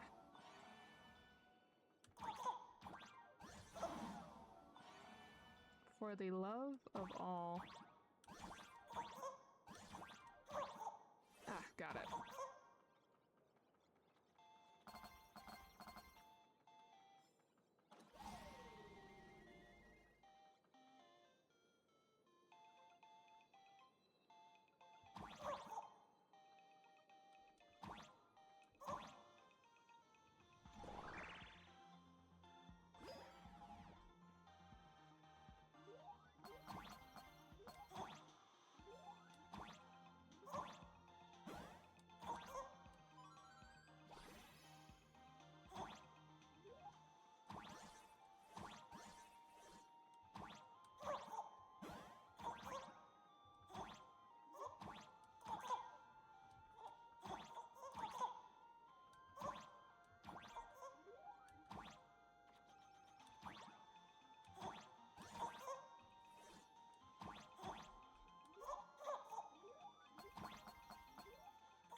Oh, so that you can get back up here.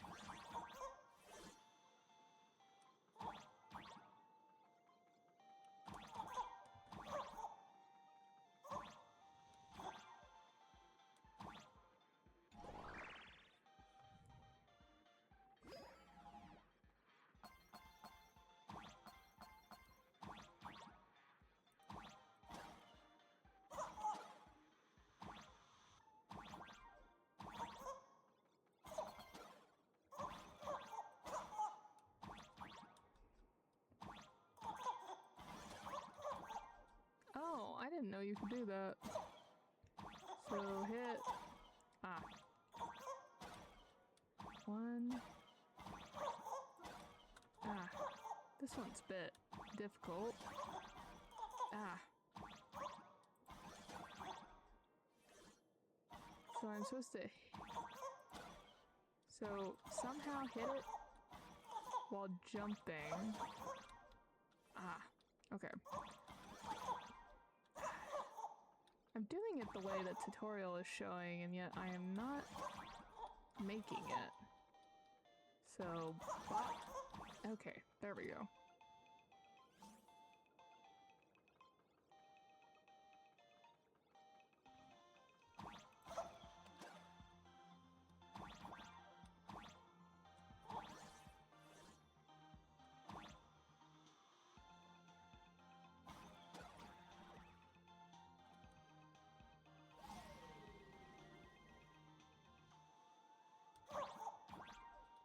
Oh, so now it wants me to do that. Okay. Ah. Okay, so bop. There we go. I have literally never had to hit these to jump anywhere.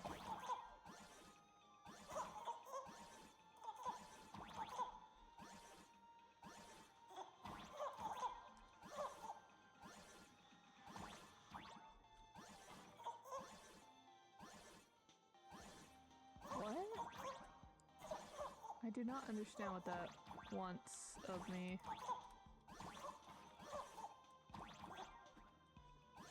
Oh, does it want me to, like, here and then here? Nope.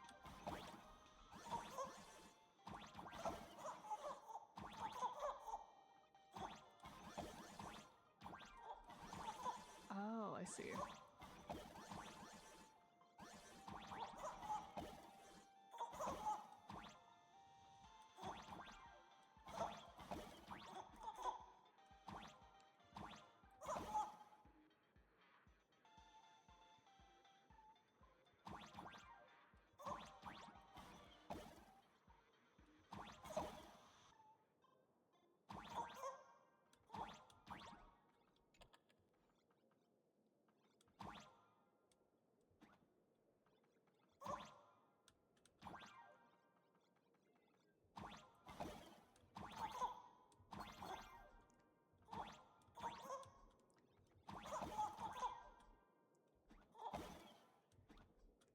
Darn it. Okay. Here. Ah! I always forget the one under me will disappear. Okay, so hop. There we go. Ah! Darn it.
There we go.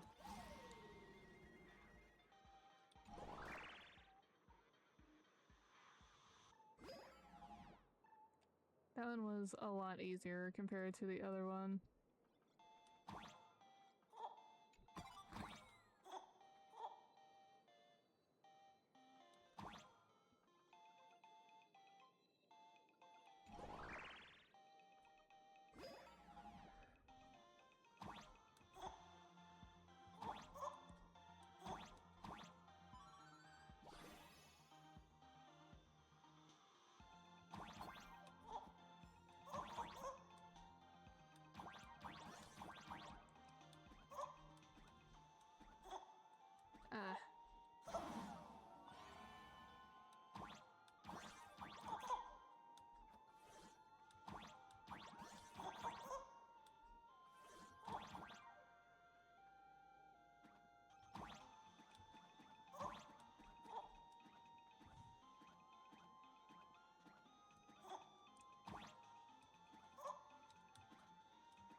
Darn it.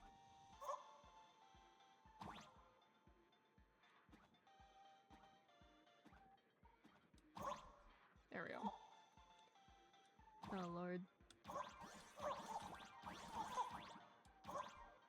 Whew. Okay. And then hop, and then...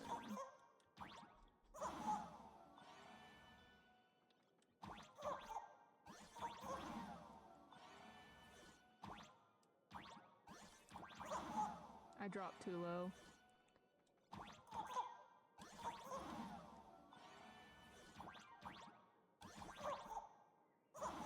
Oh, come on. There we go.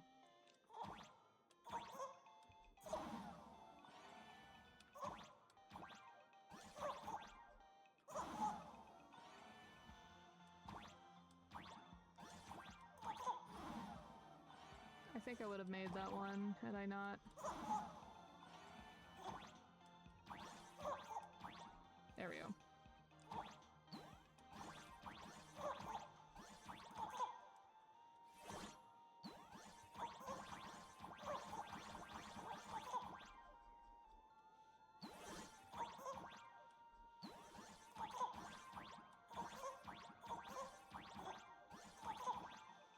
No!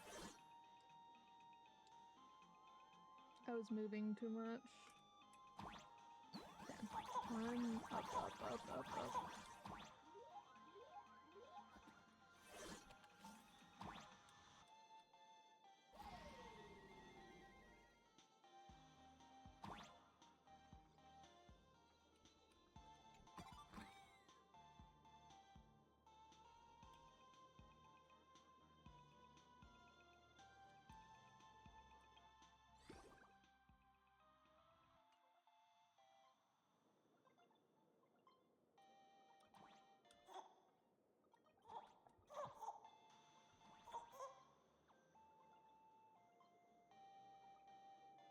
I feel like this is the one we've already done, but... Oh yeah, no, we did this one already.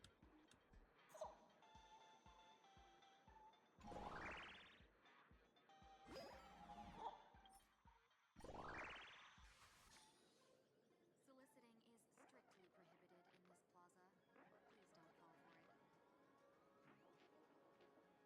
plaza. Please don't fall for it. Okay, so outside of simulated universe stuff, this is the last one. Soren said his imaginary girlfriend had a total personality change, is now hunting him down. Perhaps this is the work of an aberration.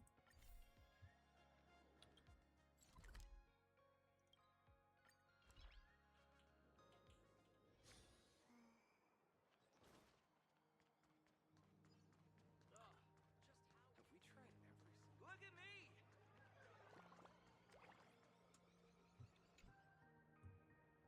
Oh yeah, this is the one where the Mechatron, the pink Mechatron, is his, like, yandere girlfriend. Looks like we lost her for now. Let's catch our breath. I can barely run anymore. Alright, thanks. Really, you did a good thing. Feel free to be proud of yourself. As you can see, I'm being hunted down by the love of my life. Lately, her face is all I can see in my dreams. Her name is Sapone, and she's my girlfriend. It's been almost a month since we met. No one has ever stirred my soul quite like this way before. If I am an imaganae, then she is the phantom moon that illuminates me. She is my light, my sustenance, my everything. But a few days ago, she suddenly changed into a completely different person, radiating pure hostility. I thought she was just in a bad mood and needed some space, until this morning when I woke up from my dream and found her standing by my bed with a knife. This isn't her. Some aberration must have possessed her to make her desecrate what we had. I don't know. At this point, all I want is to stay alive. Sapone, my Sapone, why have you become like this? What did our love mean to you? Following his terrified gaze through the noisy crowd, there was a young girl staring coldly at this spot. No expression, no words. Even on a bustling street, the hatred in that gaze still cut through the air, sending chills down your spine. Don't. You think I haven't tried that? Reasoning won't work. Now she's just like an aberration out for blood. For my sake and for yours, I'm begging you, stay away.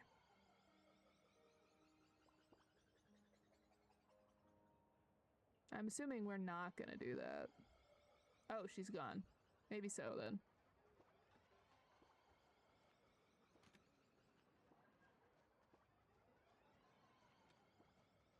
Excuse me. Can I have the bill? Oop, stuck. Let's try this again. Reach out to me for Perlux. What?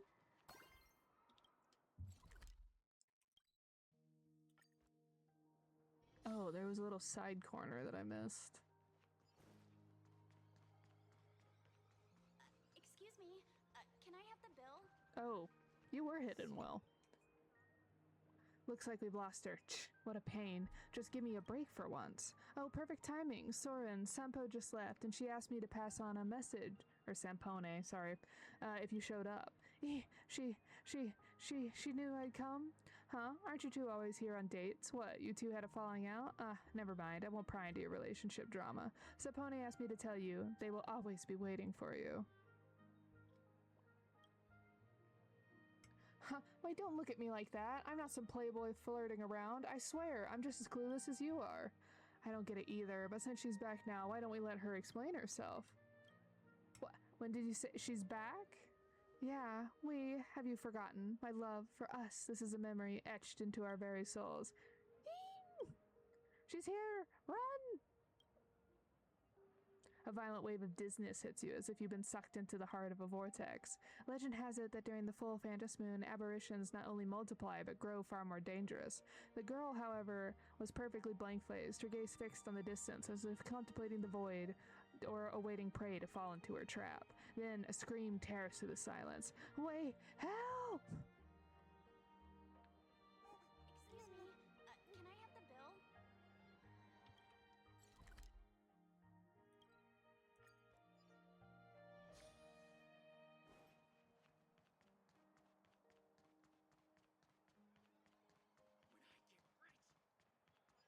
Oh, he's moving. Okay. Sampone, Sampone, and more Sampone. Countless Sampones fill your vision, swarms of Sampones crowding the entire street. No, please, don't kill me. Help, I beg you. Darling, what's wrong? Why are you running away? Didn't you promise we'd be together forever? I did, but I wasn't you. Just look at yourself. You're terrifying. How am I supposed to love you like this? And what did I do wrong? All I ever wanted was a perfect eternal love. My love for you was real. Am I wrong? Isn't that what love is all about? Fresh, pure, intoxicating. If anything, you're the one who's asking far too much. You're the one desecrating our love. My love, I love you. I love you every single month. Hey, I love you. Are you listening? Stop yelling. Stop pestering me, please, okay? Baseball Raccoon, now, do something. My imaginae creation has gone berserk and turned into a monster. She's trying to kill me.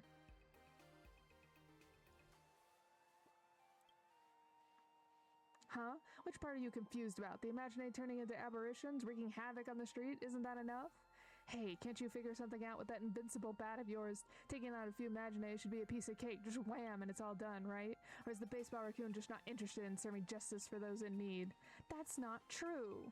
Seemingly provoked by the words, all Sampones simultaneously raise their hands. Following Sampone's fingers, you spot a weathered drawing board with a faint flickering canvas. This is me. Please take a look at me. The chaotic colors on the canvas have been layered over so many times that the subject is a total blur. Even so, you can barely just make out a silhouette and a tiny line of text on the edge of the frame. To Sampone, the love of my life, at the bottom the signature Soren is clearly visible. This is me. Please take a look at me.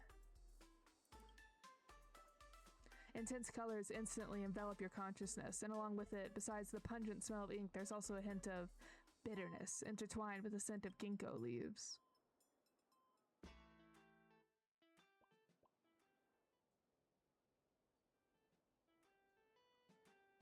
Oh my, she's literally the girl of my dreams. No exaggeration. She checks every single box on my romance wish list.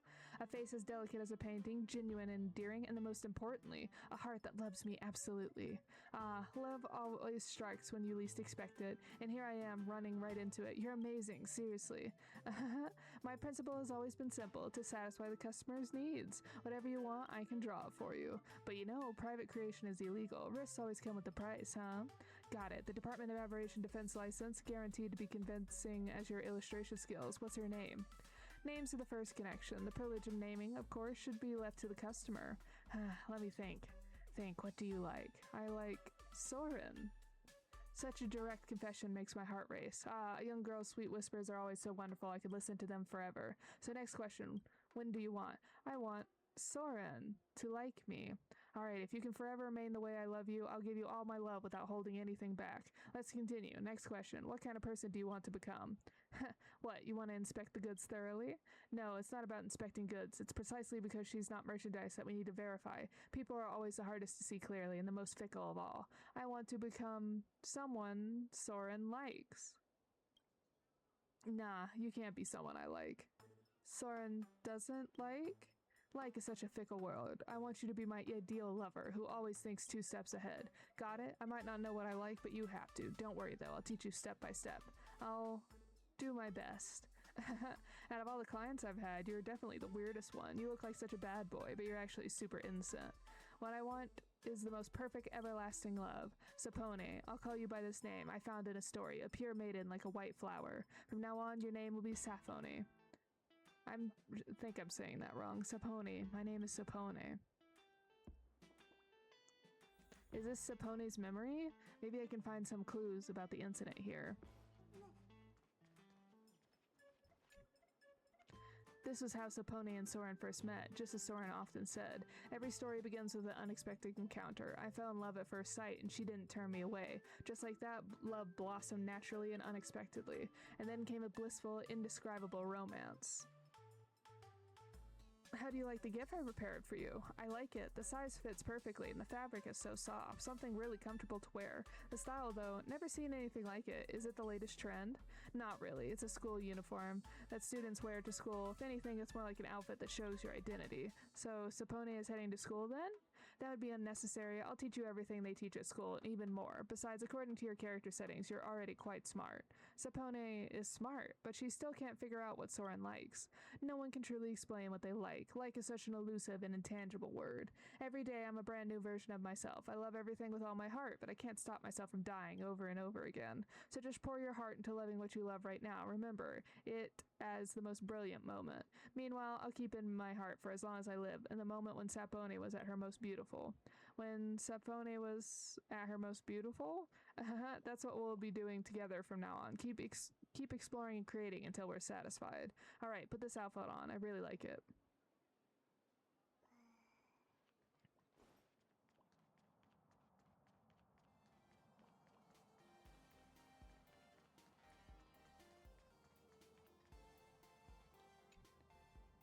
Going out with Soren again. What should I wear today?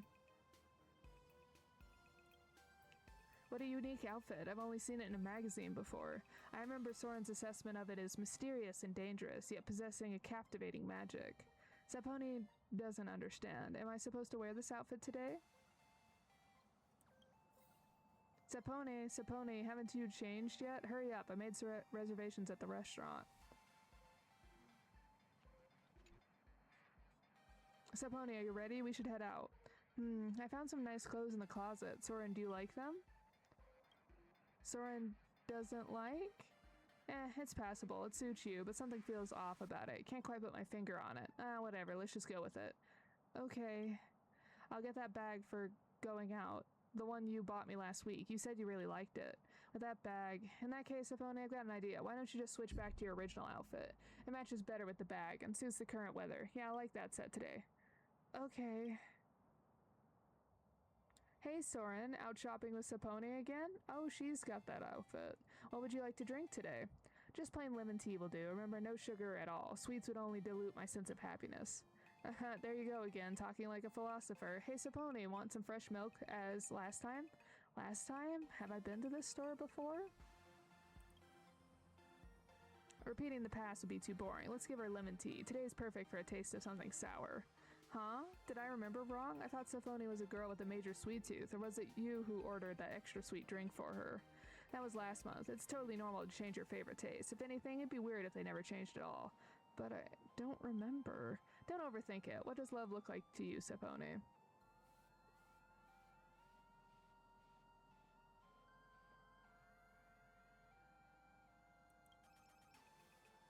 Having no opinion of your own won't do. Nobody likes a mere puppet. At least I sure don't. I'll give you another chance. Think it through again. An interesting analogy with beverages, but my dear Sapone, you seem to have overlooked the most fundamental aspect of the question. Now you and I are together, and that's what love is about. Pure love doesn't need an external definition. Forget those materialistic, shallow thoughts and what others might say. If your heart tells you it's love, then it's love. Sapone, spacing out during the conversation isn't polite. I don't like that. I like being with Soren. Tis, stop flaunting your love in front of me. You two are always in the honeymoon phase whenever I see you. Hey Soren, what's your secret? Haha, it's nothing special, just putting my heart and soul into nurturing my love life. I can tell that this man is exhausting. Sapone, I need you to immediately flee for the hills.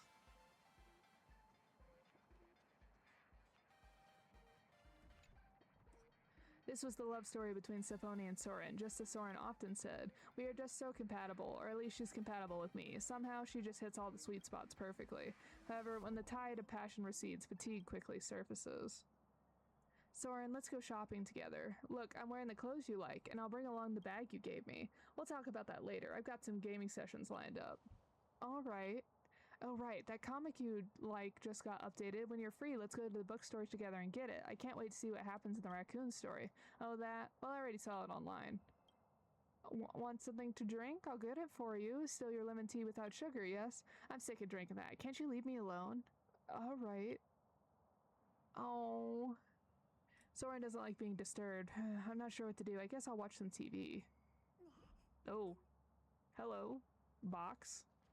Or circle, I guess. Welcome to today's episode of Please Be Happy, where you define what happiness truly means. Now please welcome our guest awaiting transformation. Sorry, breaking news. Our guests have already turned into a wispae before making this the broadcast day. But no worries, our show never runs short on funny experts. Let's welcome our next guest. What a weird show, but it's good enough to kill some time. Without a doubt, I've lived a failed feline life. That day, I met the most beautiful bird in the world, caught it, and locked it up in a cage. As you all know, I'm the smartest live paw in the world, and I know exactly how to take care of birds. I treated it well, I swear, but tragedy struck anyway. Please don't tell me you ate it. No, it tried to eat me. Just yesterday morning, I opened the cage like usual to groom it, but the bird, that stupid bird, pecked off my precious ear, and now I'm missing an ear. My body will forever bear the scars of being mauled by a pet. You should have known that some birds just can't be caged. Every feather on them shines with the light of freedom. But tell me, are you happy right now? Is this some kind of dark humor? Never mind. Thanks for sharing. Thanks to your painful experience, our viewers have gotten some happiness. A light paw getting owned by a pet bird. That's so hilarious. Not cool. Oh, you're so dead. Hey, no fighting here. Take it in front of the camera if you insist. This is Please Be Happy. I'm your dedicated reporter bringing you the latest. You're too noisy. Can't you just stay quiet? Did you forget everything I taught you? Being obedient is the most important thing. But Soren clearly said last time that you don't like puppets or passivity, that one needs to have their own thoughts. That was then, and this is now. Are you some mindless machine who only does what she's told? Can't you think for yourself at all? If you can't even figure out what I want, what good are you to me? I'm sorry. Sapone, I'm sorry. I shouldn't have yelled at you. I know, you're doing the best you could. What's that supposed to mean? I'm going out for a bit. I needed some space to think.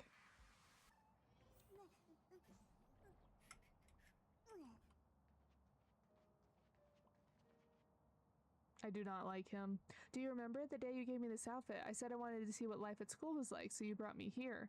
It must be so nice being a student. You get to join clubs, make a bunch of friends, and best of all, their lives are always changing. Oh, that's not to say I'm not happy now. Being with you makes me very happy. Sapone, do you ever wish your life would change? But life doesn't work that way, does it? Change is always coming. That's just how it is, and there's nothing we can do about it. Not for me, not for you, and not for the love we share. Could we talk about something else? Sapone, we should break up. I'm bored, and you're not the person I fell in love with anymore. Let's just remember each other as our best. Dragging this out will only drain us both, so let's end it here, okay?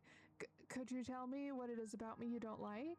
There isn't one. I can't think of a single thing, and that's exactly why I hate this relationship. You're too perfect. Everything about you is exactly what I like. Your style, your favorite drinks, the comics you read, the shows you laugh at, it all fits my taste perfectly. It's like reading a book I've already finished a dozen times. There's no surprises. I hate it. What I want is a perfect love that lasts forever. If a romance is about to turn sour, I'd rather end it when it is at its most beautiful. That's just love. When you stop feeling it in your heart, it's already gone. You can't hold on to it no matter what. But I never even had a chance. I know. I taught you so much, but I forgot to teach you one last lesson. I heard what they said on the TV that day. A bird isn't meant to be kept in a cage. And the lesson I have for you is freedom. And so I'm setting you free. We had a wonderful month together, and now you must learn to live for yourself. Go on, embrace the world, find your own happiness, enjoy the life that is yours alone, and finally, forget me.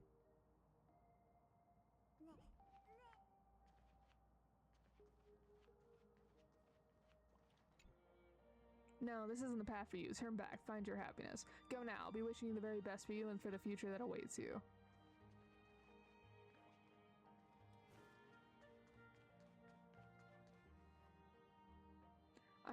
I'm free?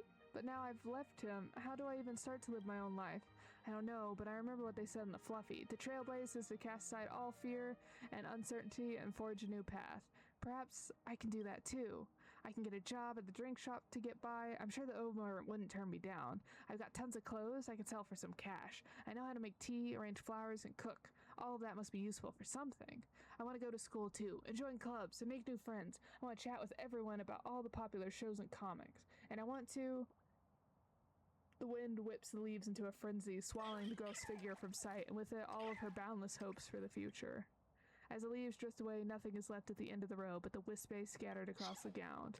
The girl named Sapone and all the words she never had the chance to speak are gone without a trace. Goodbye, Sapone, my dearest love. I'll always remember you at your most beautiful. See you tomorrow, Sapone. Oh, does he just do this on repeat where he, like...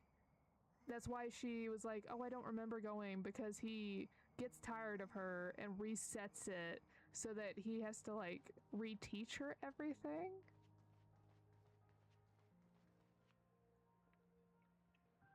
I realized a long time ago that nothing lasts forever. Cup noodles expire, V-streamers lose their fame, the feeling of life is fickle, and even a legally created life form changes based on the nature of its wish power. Is there anything in the world that truly lasts? That's why I gave up on chasing forever. What I want now is a perfect love that never ends. If our love starts to sour, I'll just get a new one. You're aware that an unauthorized imaganae can't draw on much wish power, right? They don't last long at all. Are you sure you want to love her? How long will she last? A month, maybe. It could be less, and no amount of money will change that. This is the absolute limit of what I can do. That's more than enough time to love, but I have one condition. Give me the original copy of the art. You're not thinking of. You're a monster. Even the fools would be appalled by this twisted scheme of yours. Nothing lasts forever. Not life, not wish power, and certainly not love. So, before she expires, before the loved ones dry. Just as I'm getting tired of her, I'll just have her remade. Simple, isn't it? And so my love will be perfectly pure, absolutely perfect, and will never end. Alright, we have to get rid of this man immediately, right? We're on Sapone's side. He's gotta go. That's why there's a billion copies of her, right? And that was the cycle of goodbyes and reunions for Sapone and Soren. Just as Soren often said, you always end up falling for the same person again and again, 1,000 times, even 10,000 times over, while followed us along an arduous path to redemption.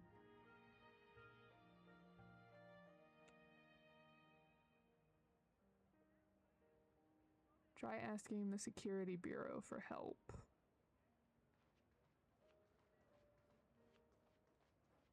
Where is the security bureau?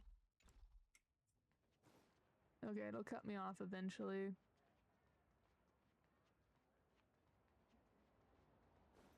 Probably.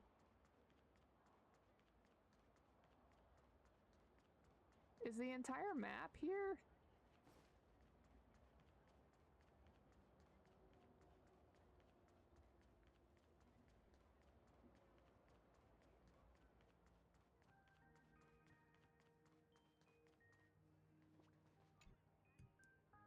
Hi, I was wondering, which way is it to the security bureau? Straight down the street, turn left, go all the way to the end, and then another left. Got it. Right, I don't get out much, so I'm not familiar with the area. Yeah, something bad happened. I need to find some help. Thank you, but it's okay. It's not far from here. I can manage on my own. Goodbye. Oh, and she immediately turned into wispae. Oh, that sucks.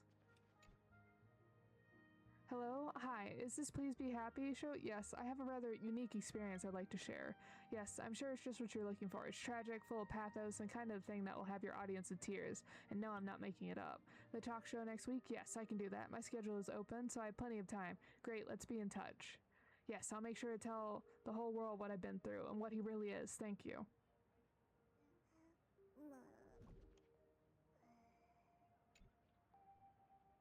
To all the other Saponis out there, I found it at home. The canvas Soren kept hidden. It turns out that none of us can live for more than a month. It's no use destroying the original copy. He can just keep creating us as long as he wants, but I found a way to track down the artist address.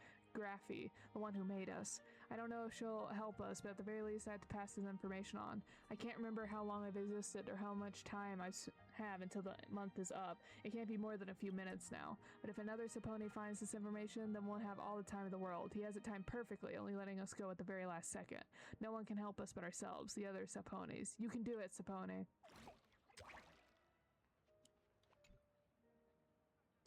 To all the other Saponis out there, it was like something out of a story. I woke up from a dream, opened the mailbox outside just like any other day, and found a letter addressed to Sapone tucked away beneath a stack of junk mail.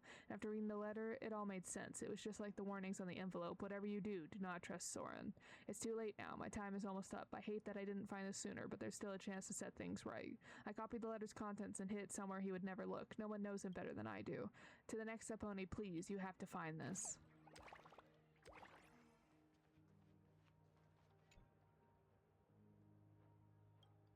Incredible. So that's why you showed up with a bag full of notes? I've never seen such a powerful will to live. Tell me, what can I do for you? I want to take revenge on him. I want to claim justice for all the Sapones whose lives he wasted. Even if it means using up all your remaining wish power, losing your mind, and becoming a horrifying monster that everyone despises. Yes, I don't care. I'd rather be utterly destroyed than live as his plaything. Oh, interesting. I can help you with that. Come on, stand before this canvas. And just like that, your wish shall be granted.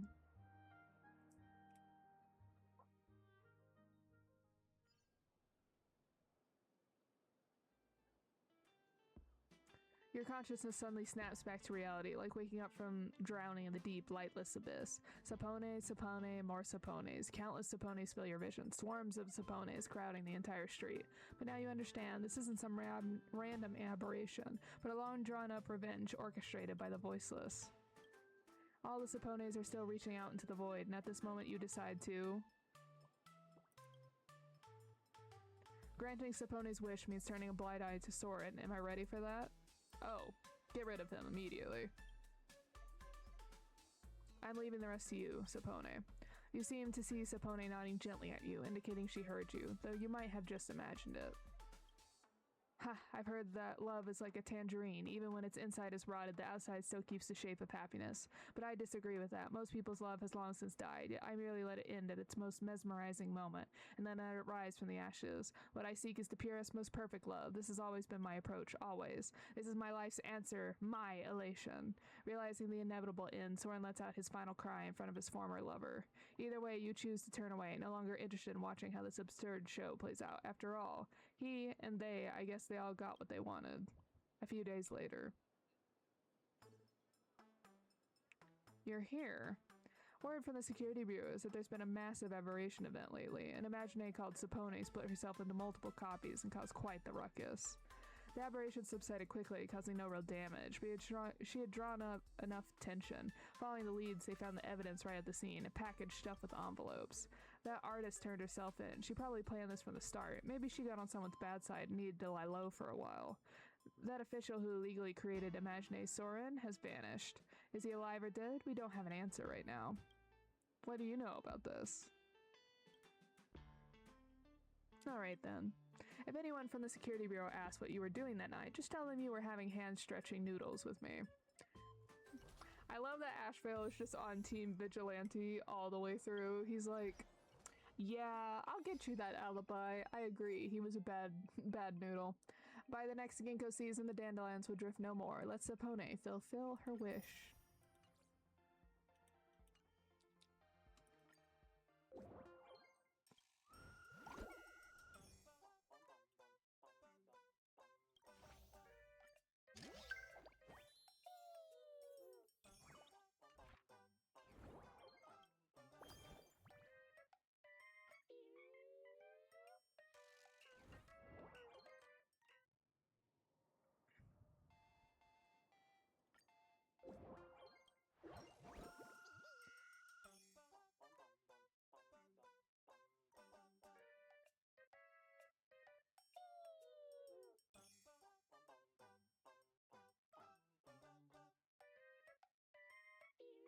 this a quest? What is this? Or is this one of those, like, interaction things? We'll come back to it. We're hit the 2-hour mark. Let us see. We didn't get much further. 7. If I can click properly. And then go to exchange.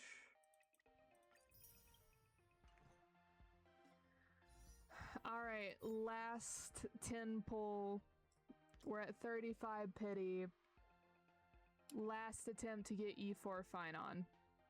Till he inevitably comes back. It might be a while though. Ah, dang.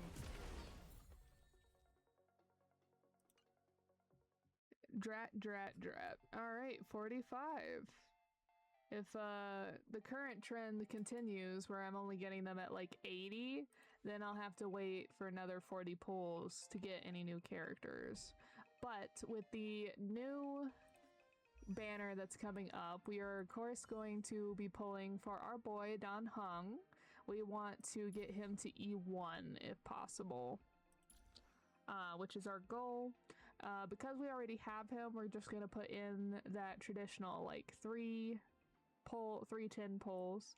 And then of course we'll get Gilgamesh when he comes out, and then we are going to pull for Anaxagoras as well for his 30 pulls, but we are going to focus on that half of the banner on Ceredra. We like Ceredra, we don't have her yet, and she is the best support unit for our boy Finon, so it is very important we get her. So that's about it. I will see you all next time, and we will have new quests. We'll see if I'm correct in being on the team that probably we are going to lose. What? 1 second. Oh shoot, I can't get across. I got very distracted by the design of this NPC. Where is he? Here he is. What is this design? Okay, so he's like a mask and goggles on and kind of welts hair. Anyway, and see what happens. I hope you all have a good rest of your week and a good weekend. Try and get some sleep and eat something good. Bye, everyone.